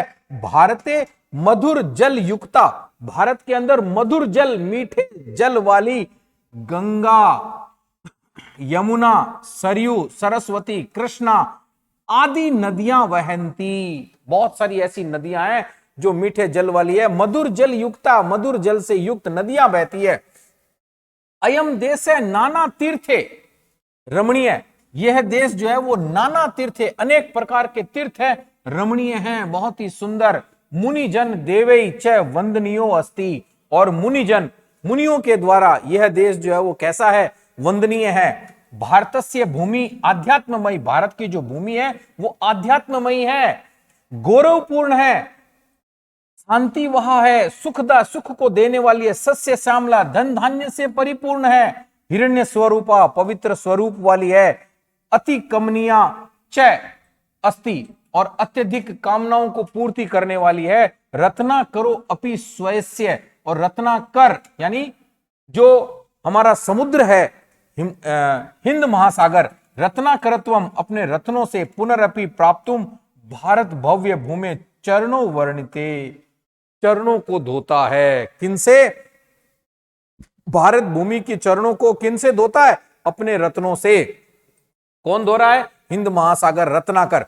भारत देश है देव स्वरूपाय मुनि विशश्च सेव्य वर्तते, और भारत देश जो है वो देव स्वरूप मुनियों से युक्त सेव्य वर्तते, वेद पुराणेषु अपि अस्य महिमा वर्णिता, वेदों और पुराणों में भी इसकी महिमा का वर्णन किया गया। वस्तुतः धन्यतम अयम भारत देश, और वास्तव में ये जो भारत देश है वो धन्य है, जहां पर देवता भी यहां पर रमण करने के लिए आते हैं। क्वेश्चन देखें इसका बच्चों, क्वेश्चंस मैंने आपको साथ में लिखे हुए हैं, बार बार थोड़ा पीछे जाने में। अस्माकम देश भारतवर्ष की दृश्य है, हमारा जो भारत देश है कैसा है? ये पुण्यो, कैसा है? पुण्य। तो इसके अंदर जो है वो संधि अगर अपन तोड़ेंगे तो अलग अलग शब्द को लिखेंगे अपन, तो पुण्य है प्लस अस्माकम, कौन सी संधि है इसमें? बिल्कुल उत्व संधि आई हुई है, उत्व संधि यहां दे रखी है, तो उसमें से तोड़ करके जब लिखेंगे तो सिर्फ पुण्य शब्द आएगा। अत्र क मुकुट मणि इव शोभते, मुकुट मणि के रूप में कौन सुशोभित होता है? हिमालय। अभी जस्ट यहां लिखा हुआ था, अभी अपने पढ़ा हुआ है। भौगोलिक दृष्टिया कस्य महत्वपूर्ण स्थानम वर्तते, भौगोलिक दृष्टि से कौन जो है वो सबसे महत्वपूर्ण स्थान रखता है? भारत देश। विश्वस्य सर्वोत्कृष्टम जनतंत्रात्मक राष्ट्रम किम वर्तते, विश्व का सबसे सर्वोत्कृष्ट जनतंत्रात्मक जो जनतंत्र है, लोकतंत्र है, वो कौन सा है? भारत देश। उत्तर भी साथ में आए हुए हैं। फिर पूर्ण वाक्य वाले, ये तो थे एक पद के और ये हैं पूर्ण वाक्य के। वहां जो लिखा हुआ है विशेष तौर से पढ़ना है अपने को और पढ़ करके ही उत्तर देना है। विश्वे अस्मिन का विश्व वंद्या सर्वग्रहयश्च, विश्व अस्मिन, इस विश्व के अंदर पूरा विश्व जो है वो किसकी वंदना करता है? सर्वग्रहयश्च, सबके द्वारा ग्रहण करने योग्य है। विश्व अस्मिन भारतीय संस्कृति, इस विश्व के अंदर जो भारतीय संस्कृति है, आज भी यहां पर बहुत सारे ऐसे देश हैं जहां के लोग यहां आकर के इस संस्कृति के अंदर रमे हैं, बसे हुए हैं, रहते हैं। तो भारतीय संस्कृति को विश्व वंदनीय है। भारत देश से कई वंदनीय अस्ति, भारत देश में कौन वंदनीय है? मुनिजन देवई। कौन है? मुनिजन। भारतीय नाम किम कथनम सर्वेषु अपि क्षेत्रेषु दृश्यते, भारतीयों का जो है वो किम कथनम, कौन सा कथन? सर्वेषु अपि क्षेत्रेषु, सभी क्षेत्रों में दिखाई देता है। भिन्नत्वे एकत्वम इति, भिन्नता में एकता, अनेकता में एकता। भारतीयों की जो है वो ये चीज आपको सभी जगह, आपको सब क्षेत्रों में देखने को मिलती है, रहने में, खाने में, पीने में, कहीं पर भी, चाहे क्षेत्र हो, किसी के अंदर भी हो, एकता आपको यहां पर नजर आती है। इसके बाद नेक्स्ट क्वेश्चन, अस्य गद्यांशस्य समुचितम शीर्षकम लिखत। बच्चों शीर्षक के लिए मैंने आपको पहले भी कहा था, शीर्षक जो है आपको बड़े आराम से अच्छे से पढ़कर जिसके बारे में अधिक से अधिक वर्णन किया गया है सिर्फ उसका ही नाम यहां पर लिखना है। तो यहां पर पूरे के अंदर जो है वो भारत के वैशिष्ट्य का वर्णन किया गया, भारत की विशेषता का वर्णन किया गया, भौगोलिक दृष्टि से हो, खान पान से हो, भिन्नता में एकता हो, चाहे किसी भी भारत देश पूर्ण है, इसकी सांस्कृतिक दृष्टि कैसी है, इसका हिमालय है, मुकुट के रूप में हिमालय जो है वो सुशोभित है, रत्नाकर इसके चरणों को धोता है। तो ये सब क्या है? भारत की विशेषता है जो यहां पर आपको दी गई है। तो इसका उचित शीर्षक क्या होगा? भारत देशस्य वैशिष्ट्यम। अब यहां पर उपयुक्त गद्यांशस्य संक्षिप्तीकरणम कुरुत, संक्षेप करके लिखना। संक्षेप में आपको बड़े अच्छे से ढंग से लिखना है। संक्षेप में आपको बातें तो वही लिखनी है जो कि उस पैराग्राफ में आई है, लेकिन उसे थोड़ा अपने वर्ड्स में कन्वर्ट करके लिखना है। तो थोड़ा ढंग से लिखने का प्रयास करेंगे। अस्माकम भारत देश है पुण्य देश है वर्तते। देखो इसमें पहली ही लाइन आई थी ये वाली, इस पहली लाइन के अंदर अपन ने देखा था कि पुण्य अस्माकम देश भारत वर्ष है, हमारा जो भारत देश है वो पुण्य यानी पवित्र है। तो आप जब लाइन को आगे बना करके लिखेंगे तो अस्माकं भारत देश है पुण्य देश है वर्तते, सांस्कृतिक दृष्टिया अस्य महत्वपूर्ण स्थानम वर्तते, और संस्कृति की दृष्टि से इसका महत्वपूर्ण स्थान है। भारतीयानां भिन्नत्व एकत्वम इति सर्वेषु क्षेत्रेषु दृश्यते, और भारत के अंदर भिन्नत्व एक अनेकता में एकता जो है वो सभी क्षेत्रों में दिखाई देती है। अत्र हिमालय अस्य मुकुटमणि इव शोभते, हिमालय यहाँ मुकुट के रूप में सुशोभित है। और रत्नाकर अस्य चरणों प्रक्षालयति, रत्नाकर इसके चरणों को धोता है। अत्र बहवः नद्य बहन्ति, बहुत सारी नदियां यहां बहती है।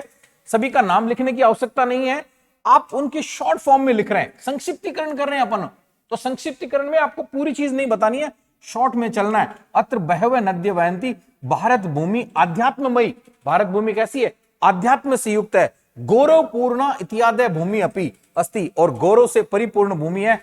वेद और पुराणों में भी इसका महिमा का वर्णन किया गया है, इसलिए यह देश धन्यतम अस्ति। कैसा है? धन्य है। यह आपका संक्षिप्तीकरण। और अब आता है इस पैराग्राफ का सबसे महत्वपूर्ण प्रश्न, जो है भाषिक कार्यम। आपको बच्चों यहां पर यथा निर्देशम उत्तरत भी आ सकता है, ये पहले भी मैंने आपको बताया है। यथा निर्देशम उत्तरत, जैसा निर्देश दिया गया है वैसे उत्तर दीजिए। हर प्रश्न के लिए आपको अलग अलग क्या दिया गया है? निर्देश दिया गया है, उस निर्देश को पढ़ना है। वर्णिते इति क्रियापदस्य कर्तृपदम किम अस्ति। देखो वर्णिते, ये आपके पैराग्राफ में आया हुआ है। इति क्रियापदस्य कर्तृपदम किम, इस क्रियापद का, तो क्रियापद बच्चों आपको पहले भी बताया था मैंने, क्रियापद किससे बनता है? धातु से। तो इसमें धातु है, वर्णित आया हुआ है, और आपको क्या बताना है? क्रिया का कर्तृपद बताना है। कर्तृ का मतलब इसका कर्ता बताना है, इसका करने वाला जो कर्ता है वो कौन है, इसका वर्णिते। अब वर्णिते के अंदर अगर अपन वापस पीछे की तरफ जाते हैं पैराग्राफ के अंदर, तो ये यहां पर आपके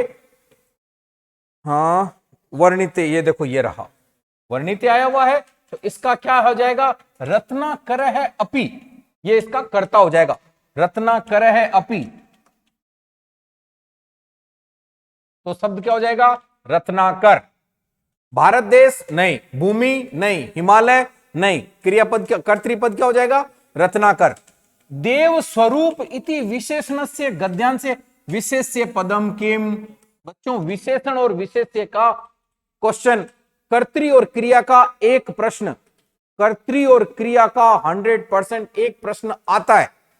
विशेषण और विशेष्य का प्रश्न भी आता है। ये तो पक्के आपके इसमें क्या है? बिल्कुल फिक्स है। आधा नंबर इसका, आधा नंबर इसका, ये प्रश्न तो आएगा ही आएगा। और तो चाहे दूसरे में सर्वनाम पूछ सकता है, संज्ञा पूछ सकता है, विलोम पद पूछ सकता है, दूसरा भी कुछ भी पूछ सकता है, लेकिन ये प्रश्न तो आपके आएंगे, तो इनको विशेष तौर से ध्यान में रखना। देव स्वरूप, देव स्वरूप किसको कहा गया?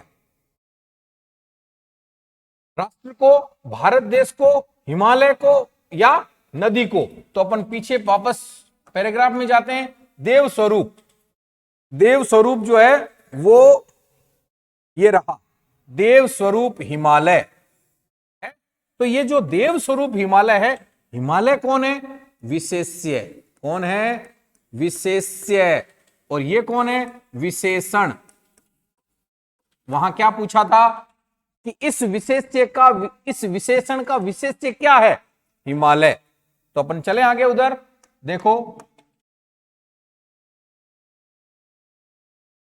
तो ये किसका विशेषण है? हिमालय का। समझ में आ गई?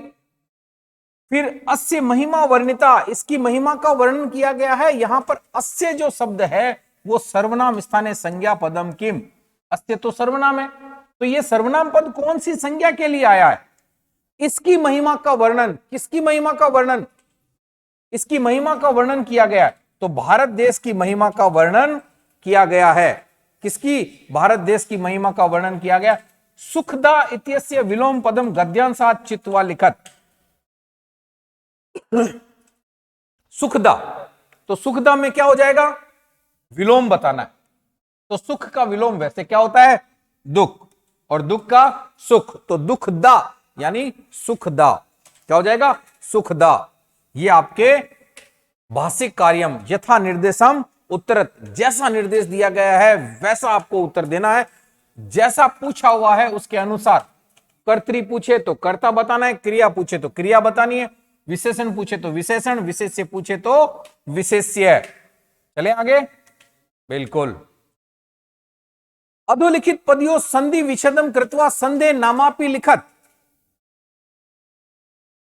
नीचे लिखे पदों के अंदर इसका संधि विच्छेद करना, संधि विच्छेदम कृत्वा, संधि विच्छेद करके, संधे नामापि, नाम भी लिखना है, केवल विच्छेद नहीं करना, नाम भी लिखना है। तो मैं बच्चों इसके आगे कर देता हूं, देखो सत्कार, तो सत्कार में आपके हो जाएगा सद प्लस कार, विसर्ग लगा हुआ है तो आपको भी यहां पीछे लगाना है, नहीं लगा होता है तो वहां आपको भी नहीं लगाना है। तो सत्कार के अंदर संधि का नाम जो है वो आपके क्या हो जाएगा, चर्त्व संधि। अब इसमें आप चर्त्व व्यंजन संधि भी लिख सकते हैं, चर्त्व में व्यंजन संधि,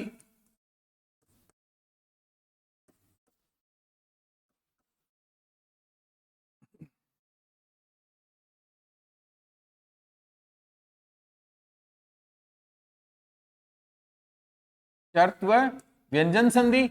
वागीस, वागीस में आपके क्या हो जाएगा, वाक,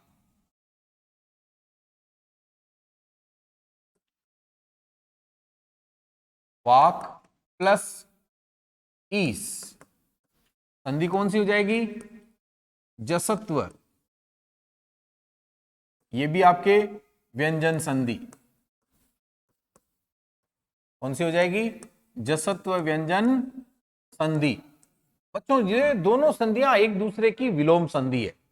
कौन सी संधि है, विलोम संधि है, यानी कि ये इसकी उल्टी है और ये इसकी उल्टी है, दोनों एक दूसरे का विलोम है। यहां पर देखो द हलंत, अगर तोड़ने के बाद बीच में किसी का भी तृतीय वर्ण आता है, द कौन सा वर्ण है, तृतीय वर्ण, और जब वो तृतीय वर्ण जुड़ेगा तो पहला वर्ण बनेगा चर्त्व संधि, और यहां पर पहला वर्ण है, जुड़ने के बाद में तीसरा वर्ण बन रहा है, क ख ग, क्या किस में जा रहा है, ग में जा रहा है, तो संधि कौन सी हो जाएगी, जसत्व, पहले को तीसरा, ठीक है ना, और यहां पर तीसरे को पहला, पहले को तीसरा और तीसरे को पहला। फिर अधोलिखित पदयों संधिम कृत्वा संधे नामापि लिखत। अब यहां पर संधि विच्छेद किया हुआ है, आपको संधि कृत्वा, संधि करनी है और संधि का नाम भी लिखना है। अगर नाम नहीं लिखोगे तो आपको आधा नंबर ही मिलेगा। सत्यम वद, तो क्या बन जाएगा, सत्यम वद, कौन सी संधि है, मो अनुस्वार संधि, कौन सी संधि है, मो अनुस्वार संधि। मो अनुस्वार किसकी संधि है, व्यंजन संधि है, कौन सी संधि है, व्यंजन संधि है, हल संधि भी लिख सकते हैं आप, व्यंजन संधि।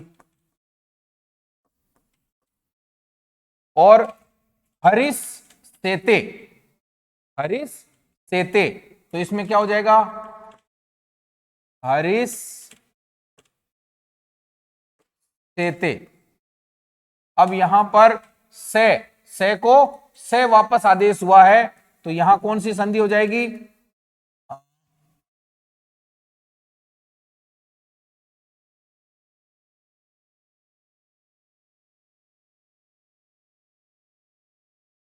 हरिस सेते, ये देखो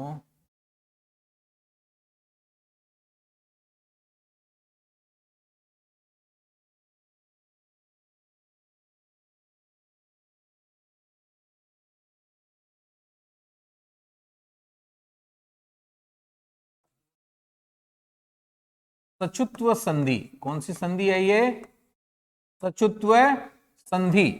सचुत्व संधि जो है वो भी किसका है, व्यंजन का ही भाग है। ये आपकी संधियां, इस संधियों के अंदर पहले तो है वो तोड़ करके लिखना है, दूसरी वाले को जोड़ करके लिखना है। क्वेश्चन नंबर 14 में देखें, अधोलिखित रेखांकित पदेशु समस्त पदानाम विग्रहम अथवा विग्रह पदानाम समासम कृत्वा समासस्य नामापि लिखत। या तो समास का विग्रह किया हुआ है या फिर विग्रह किया हुआ तो समास को बनाना है। प्रत्येक पर्वणि समारोह भवति। प्रत्येकम अंडरलाइन किसके नीचे किया हुआ है? प्रत्येकम।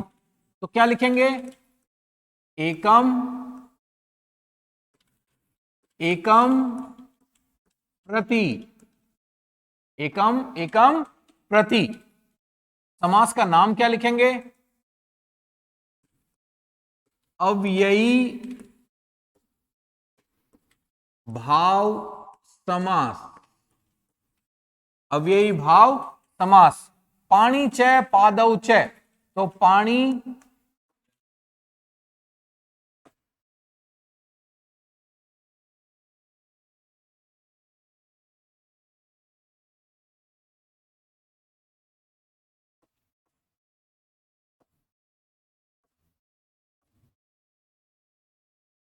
समास का नाम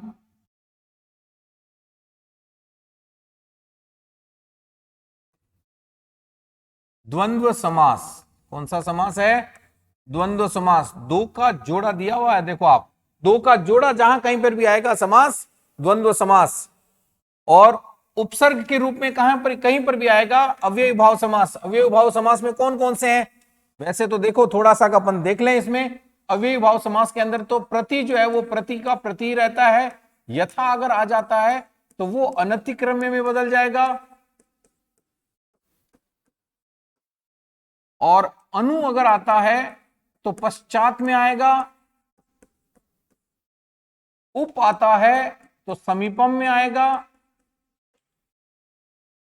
और निर आता है तो अभाव में बदल जाएगा। निर अगर आता है तो किस में बदल जाएगा? अभाव में बदल जाएगा। और 1 2 3 4 5 स अगर आता है तो सहितम में बदल जाएगा। इसमें बदल जाएगा स का सहितम।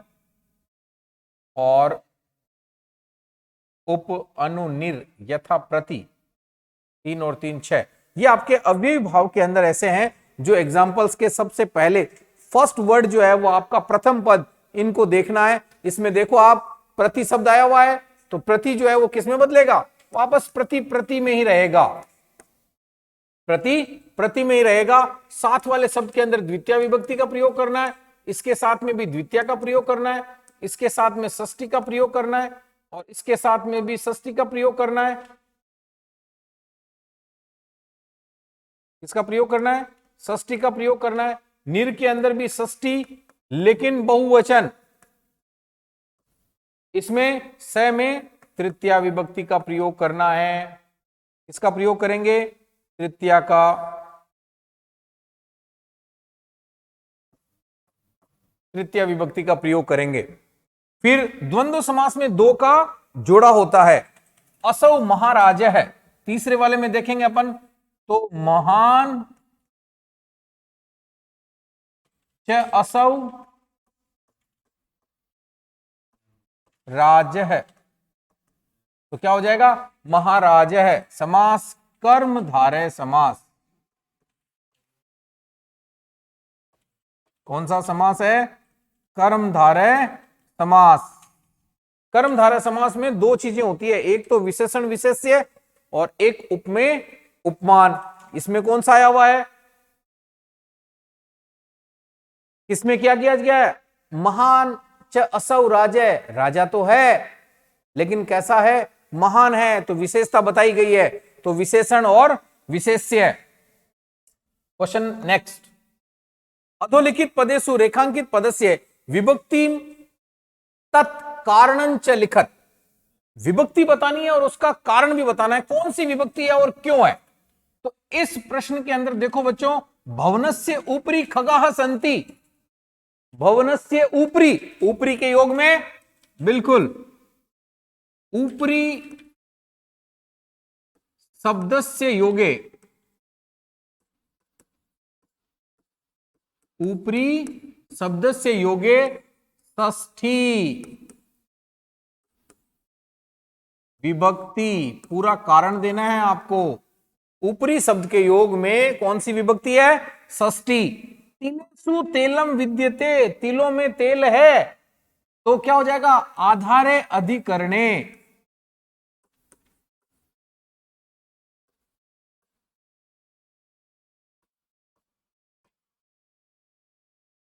आधार क्या है?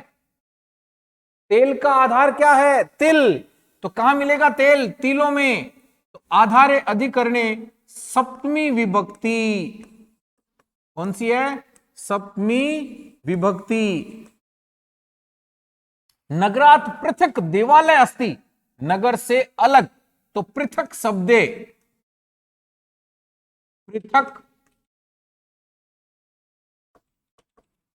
शब्दस्य योगे कौन सी है? पंचमी। पृथक अलग होने के योग में पंचमी विभक्ति का प्रयोग होता है।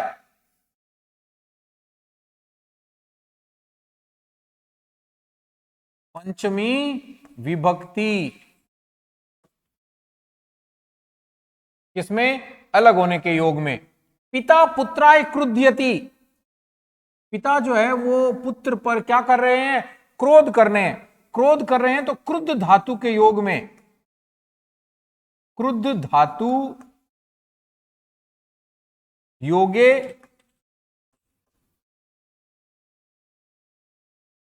चतुर्थी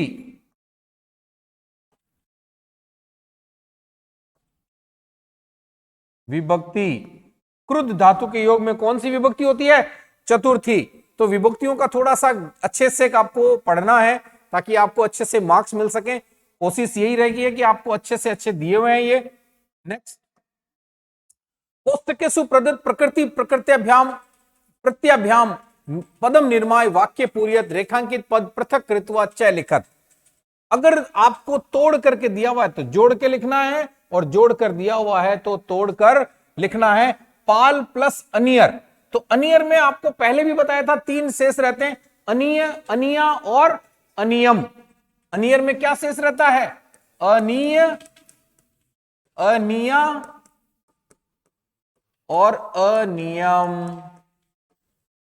पुल्लिंग, स्त्रीलिंग और नपुंसकलिंग। अब यहां पर पुल्लिंग है, स्त्रीलिंग है या नपुंसकलिंग है? नृपेण प्रजा पालनिया,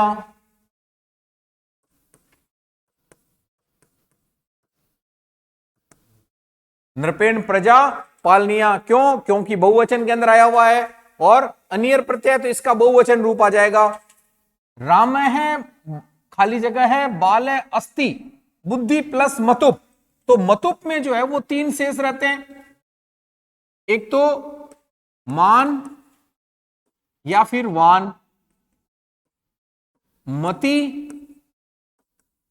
और वती, मत और वत। अब यहां पर बुद्धि जो है वो इकारांत शब्द है। अगर अकारांत या आकारांत होता है तो वान लगेगा, और इकारांत शब्द अगर कोई आ जाता है, इसके अलावा कोई आ जाता है तो मान लगेगा। तो शब्द बुद्धि के साथ मान जुड़ करके क्या हो जाएगा? बुद्धिमान। मति जुड़ेगा तो बुद्धिमती, और मत जुड़ेगा तो बुद्धिमत। हमें कौन सा जोड़ना है? राम शब्द कैसा है? पुल्लिंग। कैसा है? पुल्लिंग। तो बुद्धि प्लस मतुप क्या हो जाएगा? बुद्धिमान। क्या हो जाएगा? बुद्धिमान। राम बुद्धिमान बालक अस्ति, राम जो है वो बुद्धिमान बालक है। अहम गच्छन न खादामी, मैं जाते हुए नहीं खाता। अब गच्छ में कौन सा प्रत्यय लगा हुआ है? तो यहां पर हो जाएगा गम प्लस सत्री प्रत्यय लगा हुआ है। इसमें सत्री में जो है वो 3 शेष रहते हैं, अन, अंति और अत शेष रहता है। अन पुल्लिंग में, अंति स्त्रीलिंग में और अत नपुंसकलिंग के अंदर। अब यहां पर चूंकि अहम आया हुआ है तो अहम के अनुसार अहम शब्द, अहम और त्वम हमेशा पुल्लिंग, चाहे वो स्त्रीलिंग होगा, लेकिन अहम और त्वम हमेशा पुल्लिंग शब्द में गिना जाता है। इसलिए इसके अनुसार क्या आएगा? ये गच्छन शब्द आया। समझ में आ गई? नेक्स्ट चलें। मंजूषा में दिए गए अव्यय पदों को रिक्त स्थान में भर करके फिर से लिखना है। इसमें आपको 4 वर्ड दिए हुए हैं, इव, पूरा, सहसा और स्वह। इव मतलब के जैसा, पूरा मतलब पहले, सहसा यानी अचानक, और स्व यानी स्व मतलब आने वाला, कल। तो विदधित न क्रियाम, सहसा अचानक कोई कार्य ना करें। किसी भी कार्य को करने से पहले सोच समझ करके अचानक नहीं करें। सूर्य, अग्नि, ये गोल का शब्द होना चाहिए बच्चों, ये अग्नि, ये अग्नि गोल का है। इव अग्नि के गोले की तरह, इव यानी के जैसा, प्रतिभाति है। सूर्य जो है वो कैसा है, अग्नि के गोले की तरह चमकता है। और संस्कृत जन भाषा आसीत, तो क्या हो जाएगा, पूरा। पुराने समय में जो है वो संस्कृत कैसी थी, जन भाषा थी, लोगों की भाषा थी। Next 17 18 question. अधोलिखित पदयो उपसर्गम शब्दम च पृथक कृत्वा लिखत। इसमें आपको उपसर्ग याद रखने। उपसर्ग मैंने आपको पहले भी बताए थे। आपके कोर्स में 8 उपसर्ग है। कितने बच्चों, 8 उपसर्ग। 8 उपसर्गों के नाम याद रखने। उपसर्ग कहां जुड़ता है, शब्द के पहले। तो शब्द के पहले देखो आप क्या जुड़ा हुआ है, इसमें क्या जुड़ा हुआ है, दुर प्लस आशा। क्या जुड़ा हुआ है, दुर। तो उपसर्ग कौन सा हो गया, दुर। इसमें अप उपसर्ग है, प्लस इच्छा, अपेक्षा, अप प्लस इच्छा, तो उपसर्ग हो गया अप। इसके अलावा आपको 6 हैं और नाम, वो याद रखने हैं। कौन कौन से हैं,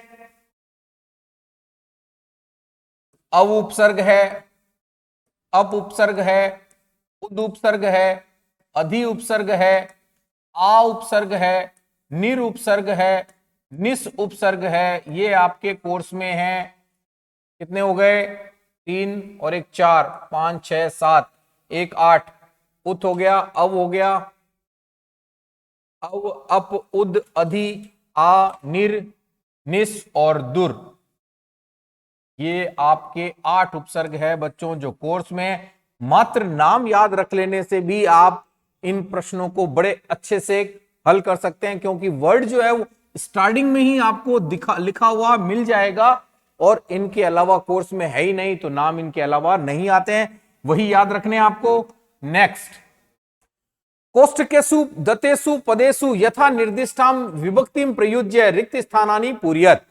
कोष्टक में आपको कुछ शब्द दिए हुए हैं, उस शब्द को आपको ढंग से पढ़ना है और जो विभक्ति कह रहा है उस विभक्ति का प्रयोग करके आपको खाली जगह में लिखना है। सह खाली जगह, सह ग्रामम गच्छति।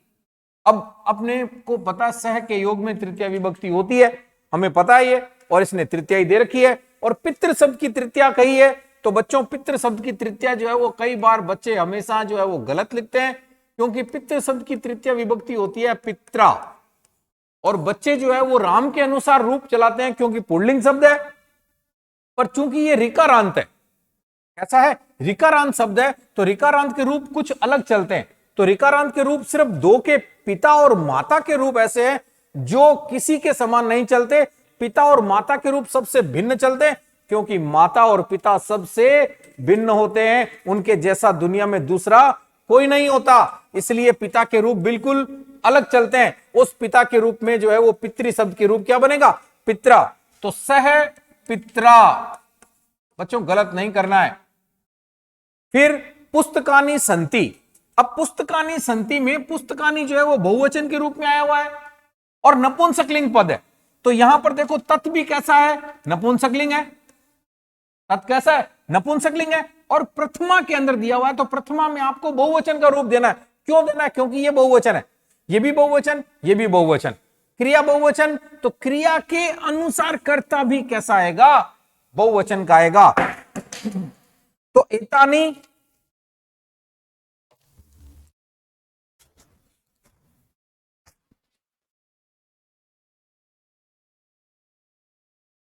पुस्तकानी संति, तत् का क्या हो जाएगा, एतानी तत्ते तानी, तत्ते तानी।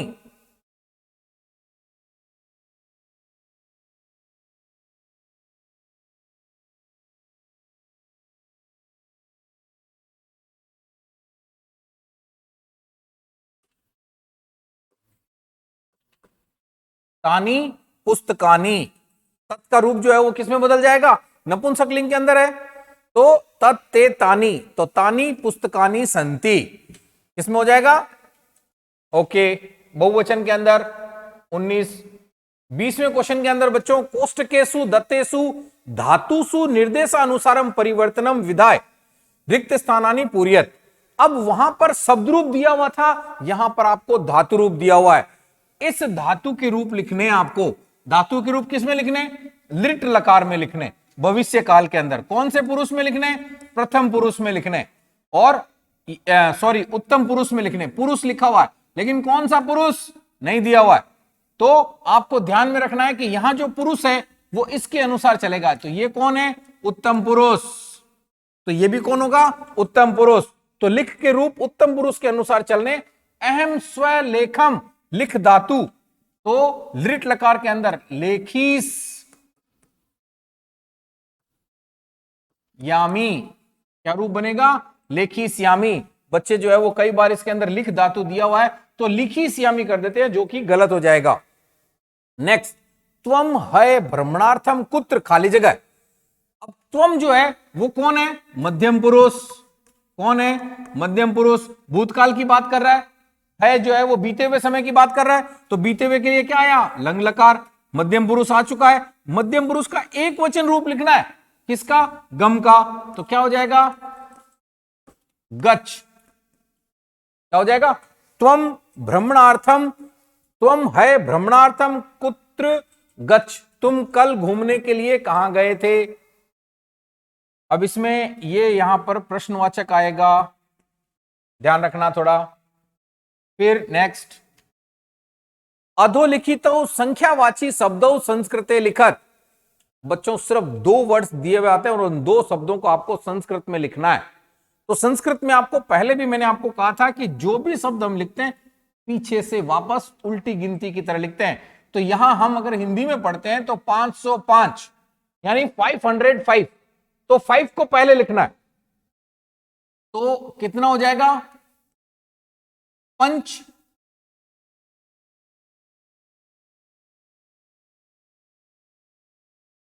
क्या हो जाएगा? पंचाधिक, पंचाधिक पंच शतम, पंचाधिक पंचशतम।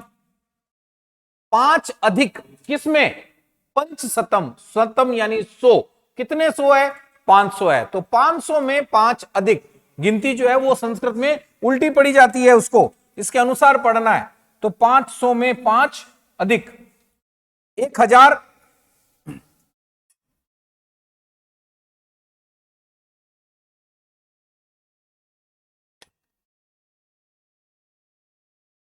1028, 1028। इसको भी पहले क्या लिखना है? 28 को पहले और 1000 को बाद में। तो 1028 के लिए क्या लिखेंगे? अष्टाविंशत्यधिक 28 अधिक, अष्टाविंशत्यधिक 28 अधिक किसमें? 1000 में। तो क्या लिखेंगे? सिर्फ सहस्रम। क्या लिखेंगे? सहस्रम। सहस्रम मतलब 1000। अगर यहां 2 होता तो हम द्विसहस्रम कर देते, 3 होता तो त्रिसहस्रम कर देते। जितना है उतना करेंगे। एक ही है तो एक को लिखने की आवश्यकता नहीं है, सिर्फ सहस्रम से काम चल जाएगा। तो अष्टाविंशत्यधिक सहस्रम, 28 अधिक 1000 में, 1000 में 28 अधिक। गिनती लिखने के लिए क्या करना है? जो बाद में लिखा हुआ है उसको आपको पहले लिखना है और जो पहले लिखा हुआ है उसको बाद में लिखना है। नेक्स्ट, स्वयं भरतम मथुआ राजकीय आदर्श उच्च माध्यमिक विद्यालय जोधपुर से प्रधानाचार्यम गृहे आवश्यकम कार्यवसात, आवश्यकम कार्यम वसात पंचदिनस्य अवकाशार्थम प्रार्थना पत्रम लिखत। स्वयं को भरत मानते हुए राजकीय आदर्श उच्च माध्यमिक विद्यालय के जोधपुर के छात्र मानते हुए प्रधानाचार्य को अपने घर पर जरूरी कार्य होने के कारण 5 दिन के अवकाश हेतु प्रार्थना पत्र लिखना है। तो प्रार्थना पत्र देखो बच्चों, मैंने डायरेक्ट आपको लिख करके दिया हुआ है यहां पर। सेवायाम श्रीमंत प्रधानाचार्य महोदय, राजकीय उच्च माध्यमिक विद्यालय जोधपुर से है। आप चाहे तो यहां पर आपको पता दिया हुआ है तो आप राजस्थान भी लिख सकते हैं यहां पर। विषय 5 दिन से अवकाशार्थम प्रार्थना पत्रम। कितने दिन का कहा है? 5 दिन के लिए। अगर 2 दिन के लिए कहे तो दिन द्वयस्य, 3 दिन के लिए कहे तो दिन त्रयस्य दिनस्य। और महोदय सविनय निवेदनम अस्ति, विनय पूर्वक निवेदन है, यत् कि माम गृहे अति आवश्यकम कार्यम अस्ति, मेरे घर पर बहुत जरूरी कार्य है। अस्मात् कारणात इसकी आवश्यकता नहीं रहेगी। अस्मात् कारणात अहम दिनांक, इसलिए मैं दिनांक आज 5 दिन के लिए चाहिए। तो आज क्या डेट हो गई? 9/1/2023 तह 9 से। अब डेट में बच्चों यहां पर कई बार बच्चे जो है वो गलतियां करते हैं। 9 से वो गिनते हैं 10, 11, 12, 13, 14। तो 14 उसके हिसाब से अगर गिनोगे तो आपने जो है वो 6 दिन कर लिए। 9 तारीख भी गिनी जाएगी। तो 9, 10, 11, 12 और 13, 13 डेट आएगी यहां पर। 13/1/2023 पर्यंतम तक विद्यालयम आगंतुम न शक्नोमि, विद्यालय में आ नहीं सकता, उपस्थित नहीं हो सकता। अतः 5 दिनस्य अवकाशम स्वीकृत्य, 5 दिन का अवकाश स्वीकृत करके अनुगृह्णन्तु श्रीमंत, अनुग्रहित करें, कृपा करें। धन्यवादम। दिनांक जिस दिन आपको वहां पर जमा करवानी होती है 9/1/2023।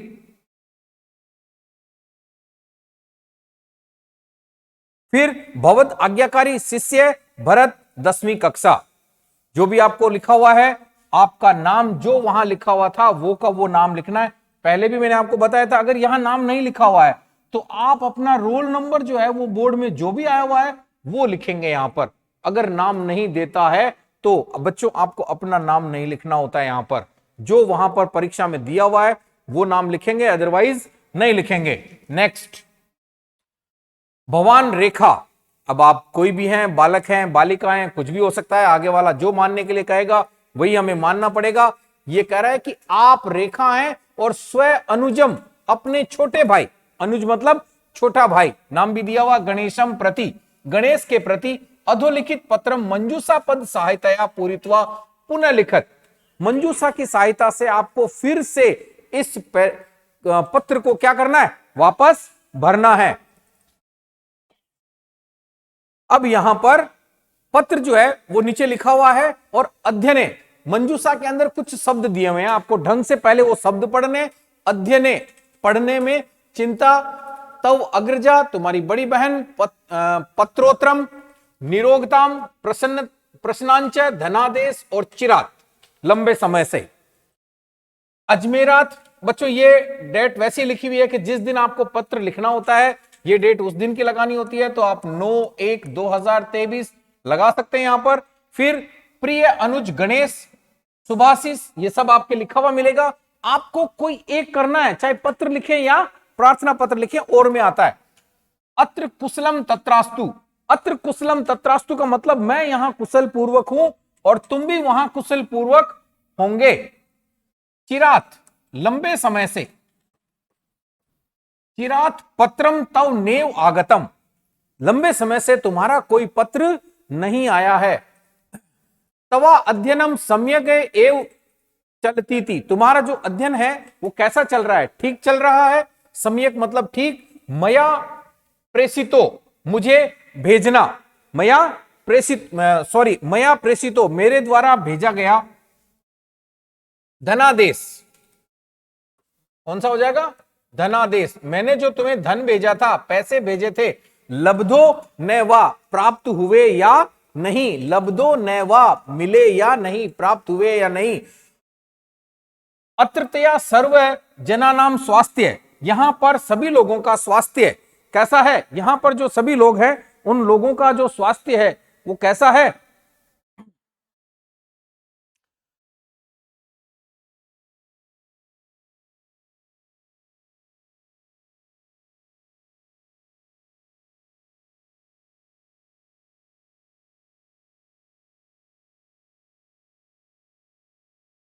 प्रसन्न, प्रसन्नाश्च, सभी लोग जो है वो यहां पर कैसे हैं, स्वस्थ हैं और प्रसन्नाश्च, प्रसन्न हैं। संति पूर्वम मातु स्वास्थ्यम समीचीनम, पहले जो है वो माता जी का स्वास्थ्य, बहन बता रही है कि पहले जो है वो माता जी का स्वास्थ्य समीचीनम नास्ति, ठीक नहीं था, परम इदानीम, परंतु इस समय निरोगताम, निरोगी हैं, ठीक है, इस समय कैसे हैं, निरोगी हैं।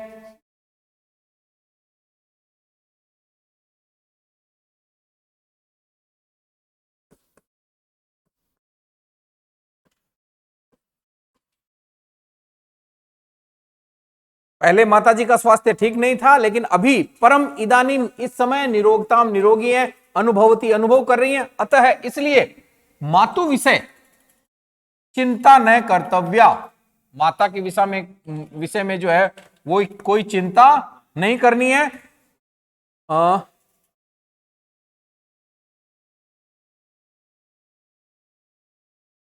फिर अध्ययने, क्या आएगा, अध्ययने सावधानतया वर्तनिया, अध्ययन पढ़ने में आपको सावधानी बरतनी है। और 7वें में वर्तनिया शीघ्रमेव देयम पत्रोत्तर, पत्र का जो है पत्रेतरम, पत्र का उत्तर जो है शीघ्रमेव देयम, जल्दी देना। पत्र प्रेषणम प्रमादो नेव, पत्र का उत्तर वापस लिखने में प्रमाद यानी आलस्य मत करना। तव स्नेह पत्रम प्रतीक्षा, मैं तुम्हारे स्नेह रूपी पत्र की प्रतीक्षा करूंगी। यहां पर तव अग्रजा, तवा ग्रजा,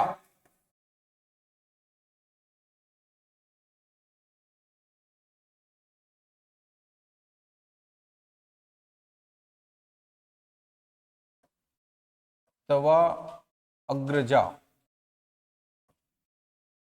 तुम्हारी बड़ी बहन रेखा, तुम्हारी बड़ी बहन रेखा, पत्र आपको लिखा हुआ मिलेगा। फिलिप्स आपको दी हुई मिलेगी, फिलिप्स के साथ मंजूसा, मंजू आपको साथ रखनी है, मंजू आपके हर प्रश्न में लगभग साथ रहती है, तो मंजू जो है उस मंजूसा के अंदर दिए गए वर्डों को ढंग से पढ़ करके आपको सिर्फ खाली जगह भरनी है, और 4 नंबर का जो मार्क्स है वो बड़े आराम से आपको प्राप्त करने हैं। नेक्स्ट क्वेश्चन नंबर 23, अधः प्रदत्त दृष्ट्वा मंजूषाया प्रदत्त शब्दानाम सहायतया संस्कृतेन 8 वाक्यानि निर्माय, नीचे दिए गए जो चित्र हैं उस चित्र को देखना है और मंजूषा में कुछ वर्ड्स लिखे हुए हैं, उन वर्ड्स को देख करके आपको 8 वाक्यों की रचना करनी है। अब चित्र को देखें आप पहले बच्चों ढंग से, जो भी चित्र दिया हुआ है उसको बड़े आराम से देखना है कि चित्र में क्या क्या दिया हुआ है और उसके साथ मंजूषा में क्या क्या दिया हुआ है। तो उसके साथ मंजूषा आगे वाले पृष्ठ में लिखी हुई है।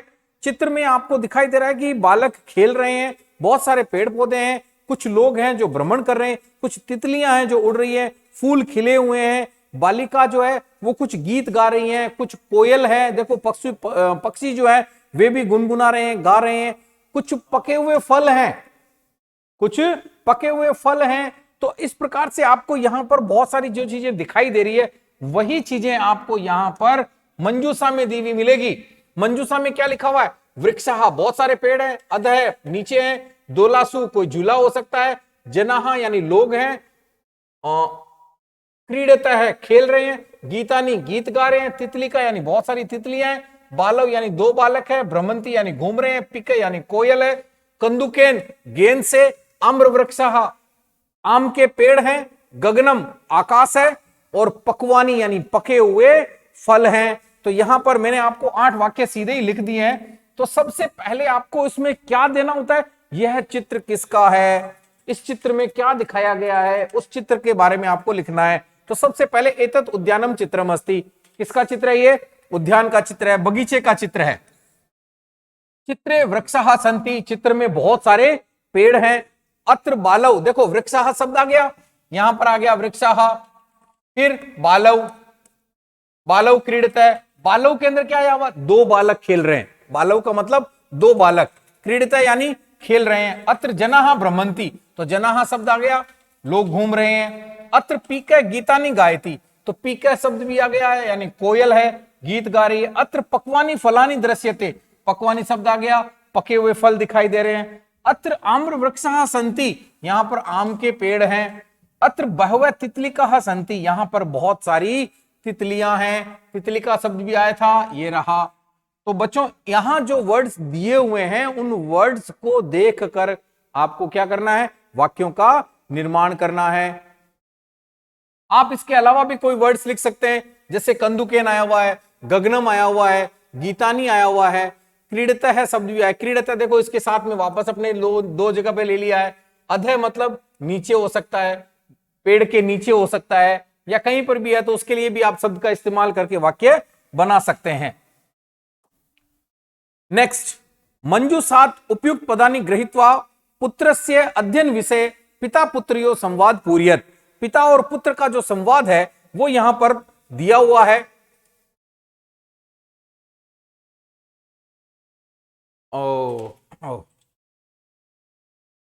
पिता पुत्र का संवाद नहीं है बेटा यहां पर,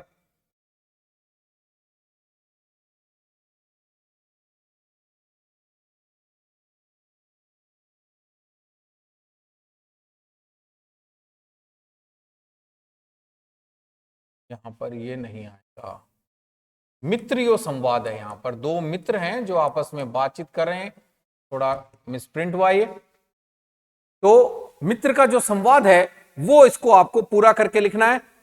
अध्ययनम करोमि प्रातः काले उत्थाय रात्रि काले षड्वादने त्वम और अहम, ये हमारी मंजूषा में वर्ड दिए गए और मंजूषा के वर्ड के आधार पर आपको ये नीचे खाली जगह पूरी करनी है। मित्र, एक दोस्त कहता है श्याम त्वम, खाली जगह है, कति वादने उत्तिष्ठसि, तुम सुबह जो है वो कति वादने कितने बजे उठते हो? तो त्वम प्रातः काल, त्वम प्रातः काले, तुम सुबह के समय में कितने बजे उठते हो? राम कहता है अहम प्रातः काले, मैं सुबह के समय कितने बजे उठता हूं? षड्वादने, कितने बजे उठता हूं बच्चों? षड्वादने, 6 बजे उठता है, लेकिन आपको थोड़ा जल्दी उठना पड़ेगा, बोर्ड का परीक्षा है, बोर्ड परीक्षा में आपको जल्दी उठना पड़ेगा, तैयारी करनी पड़ेगी। इतने 6 बजे उठने से काम नहीं चलेगा, ये तो वार्तालाप है, इसमें चल रहा है। तब श्याम कहता है कि राम खाली जगह कति वादने उत्तिष्ठसि, मैं तो 6 बजे उठता हूं, तुम कितने बजे उठते हो? देखो इससे तो कहीं अच्छा है कि राम है त्वम। अब बच्चों त्वम क्यों आया यहां पर? त्वम क्यों आया और कोई क्यों नहीं आया? कौन? बिल्कुल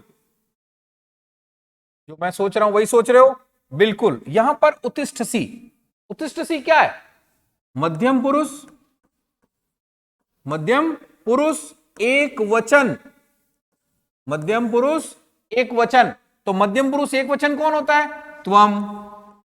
कौन होता है? त्वम। तो राम तुम कितने बजे उठते हो?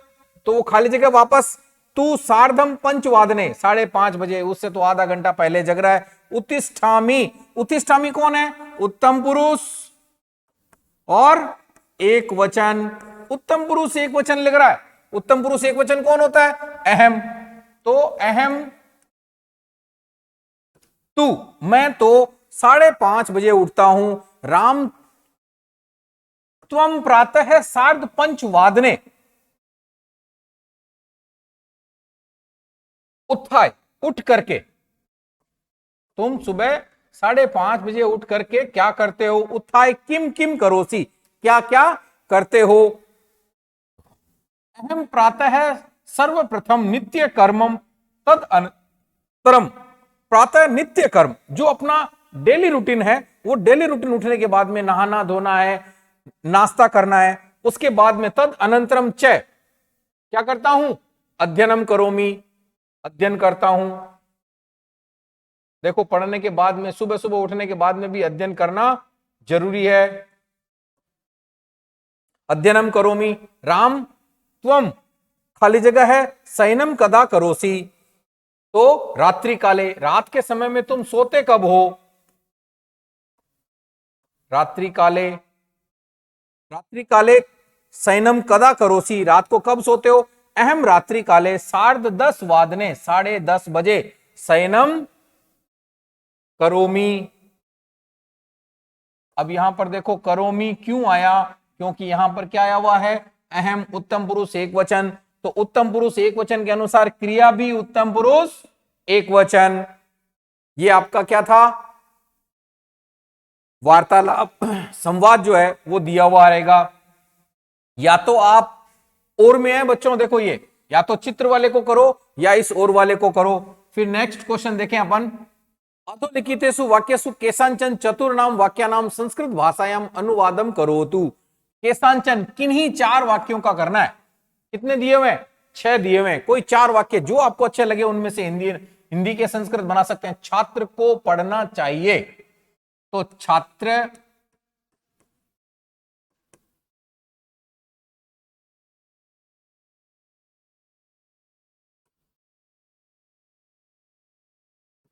अध्ययनम, पढ़ना चाहिए। चाहिए कौन सा लकार है? बिल्कुल विधिलिंग लकार। तो क्या हो जाएगा?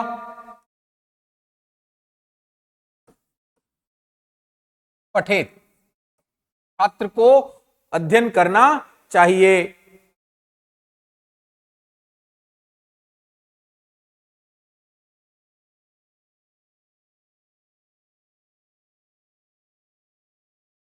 ओके, इसकी आवश्यकता भी नहीं रहेगी आपको सिंपल वाक्य में। छात्र को पढ़ना चाहिए, छात्र है पठेत, अध्ययन की आवश्यकता नहीं है। वह पैर से लंगड़ा है। किससे लंगड़ा है? पैर से। तो सह, वह के लिए क्या हो जाएगा? सह पैर से पादेन खंजह, पादेन खंजह अस्ति, पैर से लंगड़ा है। पादेन खंजह अस्ति। और शारीरिक अंग विकार के योग में कौन सी विभक्ति होती है? तृतीया, जो कि यहां पर लगी हुई है। उसने पुस्तक पढ़ी। अब देखो उसने पुस्तक पढ़ी मतलब वह पढ़ चुका है। कौन सा लकार है? भूतकाल। तो भूतकाल के लिए आपको क्या करना है? लंग लकार का प्रयोग करना है। तो सह उसने, सह पुस्तकम, सह पुस्तकम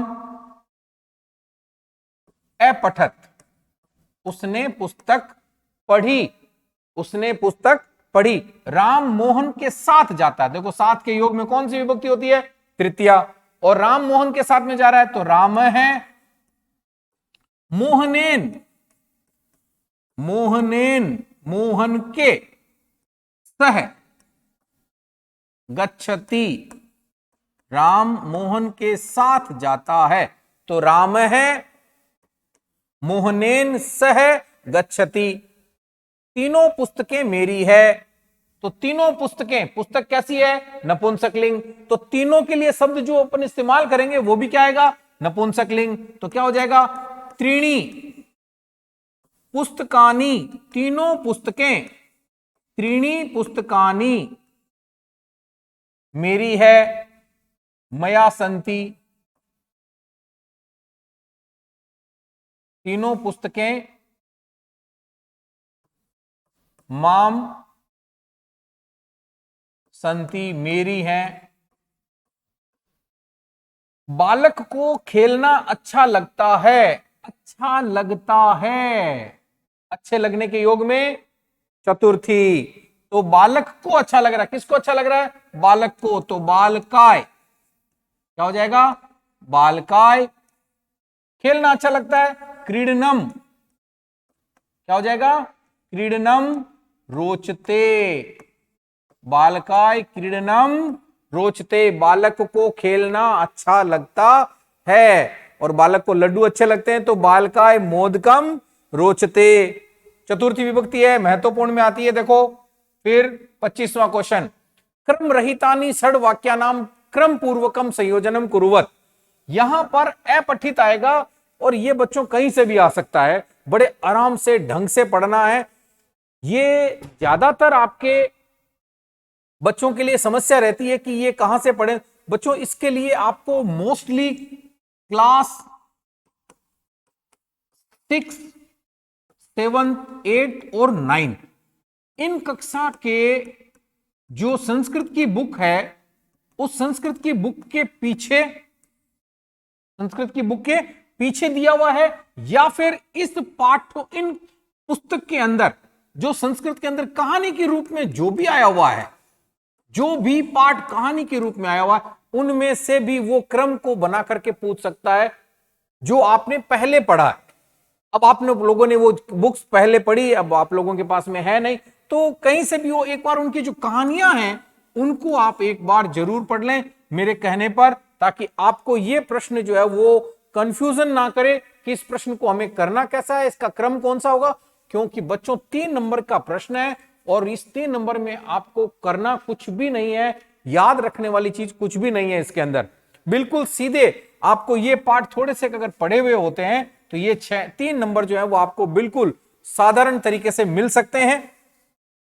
इनको करने का तरीका आपको क्या करना है, मैं आपको शॉर्ट में लिख करके दे देता हूं, ठीक है। आपको नंबर लगाना होता है, उत्तर लगा करके 1 नंबर पे कौन सा आएगा, 2 नंबर पे कौन सा आएगा, 3 नंबर पे कौन सा आएगा, और 4 नंबर पे कौन सा आएगा, 5 पे कौन सा होगा और 6 पे कौन सा होगा, वो सीधा ही लिख देता हूं मैं।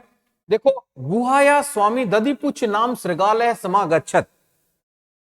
अगर आपने पढ़ा हुआ है, थोड़ी सी भी अगर आपने बुक्स पीछे की तरफ जाकर के पढ़ी तो आपको पता चलेगा कि 8th क्लास के अंदर ये पाठ आया हुआ है, जिसमें गुफा का स्वामी दधिपुच्छ होता है। सिंहम एकाम महति गुहाम अपश्यत, शेर ने एक गुफा को देखा। परिभ्रमण सिंह शुद्धार्थ जाते, घूमता हुआ भूखा शेर घूम रहा था। सिंह श्रृगालस्य आह्वानम अकरोत, शेर ने श्रृगाल का आह्वान किया। दूरम पलायमान श्रृगालय श्लोकम अपठ्यत, दूर दौड़ता हुआ श्रृगाल क्या करता है, श्लोक को पढ़ता है। और गुहायाम को अपि अस्ति इति श्रृगालस्य विचारे, गुफा में कोई है ऐसा श्रृगाल क्या कर रहा है, विचार करता है। उसको पता चल जाता है कि गुफा में जाते हुए उसके पैर पद चिन्ह तो दिख रहे हैं, वापस आते हुए नहीं दिख रहे हैं, इसका मतलब गुफा में कोई है। आज अगर गलती से श्रृगाल चला गया तो क्या हो जाएगा, शेर जो अंदर बैठा हुआ है उसका भोजन बन जाएगा। ये आपके 8वीं में आया हुआ है। तो सबसे पहले 3 नंबर वाला जो है वो यहां पर लिख देता हूं मैं, परिभ्रमण। परिभ्रमण यानी ये वाला जो है वो 1 नंबर का आएगा आपके, तो इसको मैं डॉट डॉट करके यहां लिख देता हूं, आपको पूरा लिखना है। फिर उसके बाद घूम रहा था, उसने एक गुफा को देखा, उसने एक गुफा को देखा। गुफा का स्वामी दधिपुच्छ उसके सामने आता है और सामने आने के बाद में वो विचार करता है कि इसमें कोई ना कोई जरूर गया है, इसमें कोई ना कोई जरूर गया है।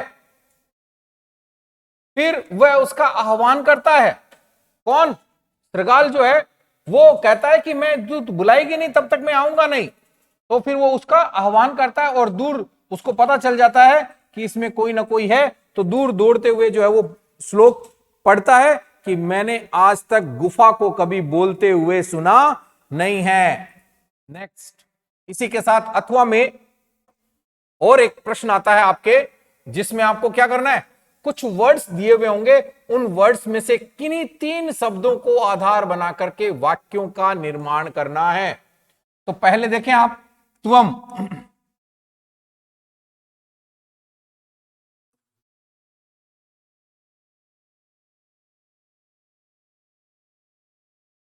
त्वम पुत्र वससी, तुम कहां रहते हो, प्रश्नवाचक चिन्ह आ जाएगा क्योंकि त्वम आया हुआ है। ऐसा है, अब ऐसा के ऊपर साधारण वाक्य बनाना आपको। ऐसा है, राम है, अस्ति यह राम है। आप लिख सकते हैं ऐसे बालक अस्ति यह बालक है, परित है, परितः का मतलब चारों ओर, बहुत इंपॉर्टेंट प्रश्नों में भी आता है ये परितः है। तो ग्रामम परितः क्षेत्राणि संति, गांव के चारों ओर क्या है, खेत हैं। फिर सहसा,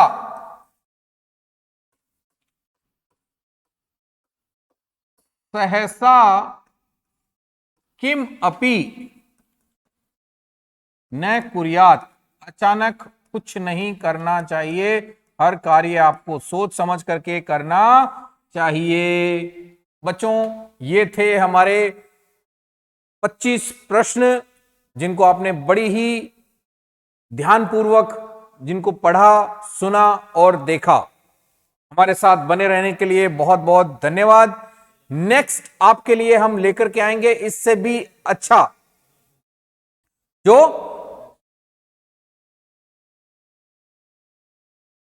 पेपर जो पूरा का पूरा बोर्ड पैटर्न पर आधारित होता है, उसी तरीके का बच्चों हम आपके लिए पहले ही बता चुके हैं कि 10 पेपर इस तरह के बना करके लेके आने वाले हैं, जिनसे बाहर बोर्ड का पेपर कहीं से नहीं आने वाला है।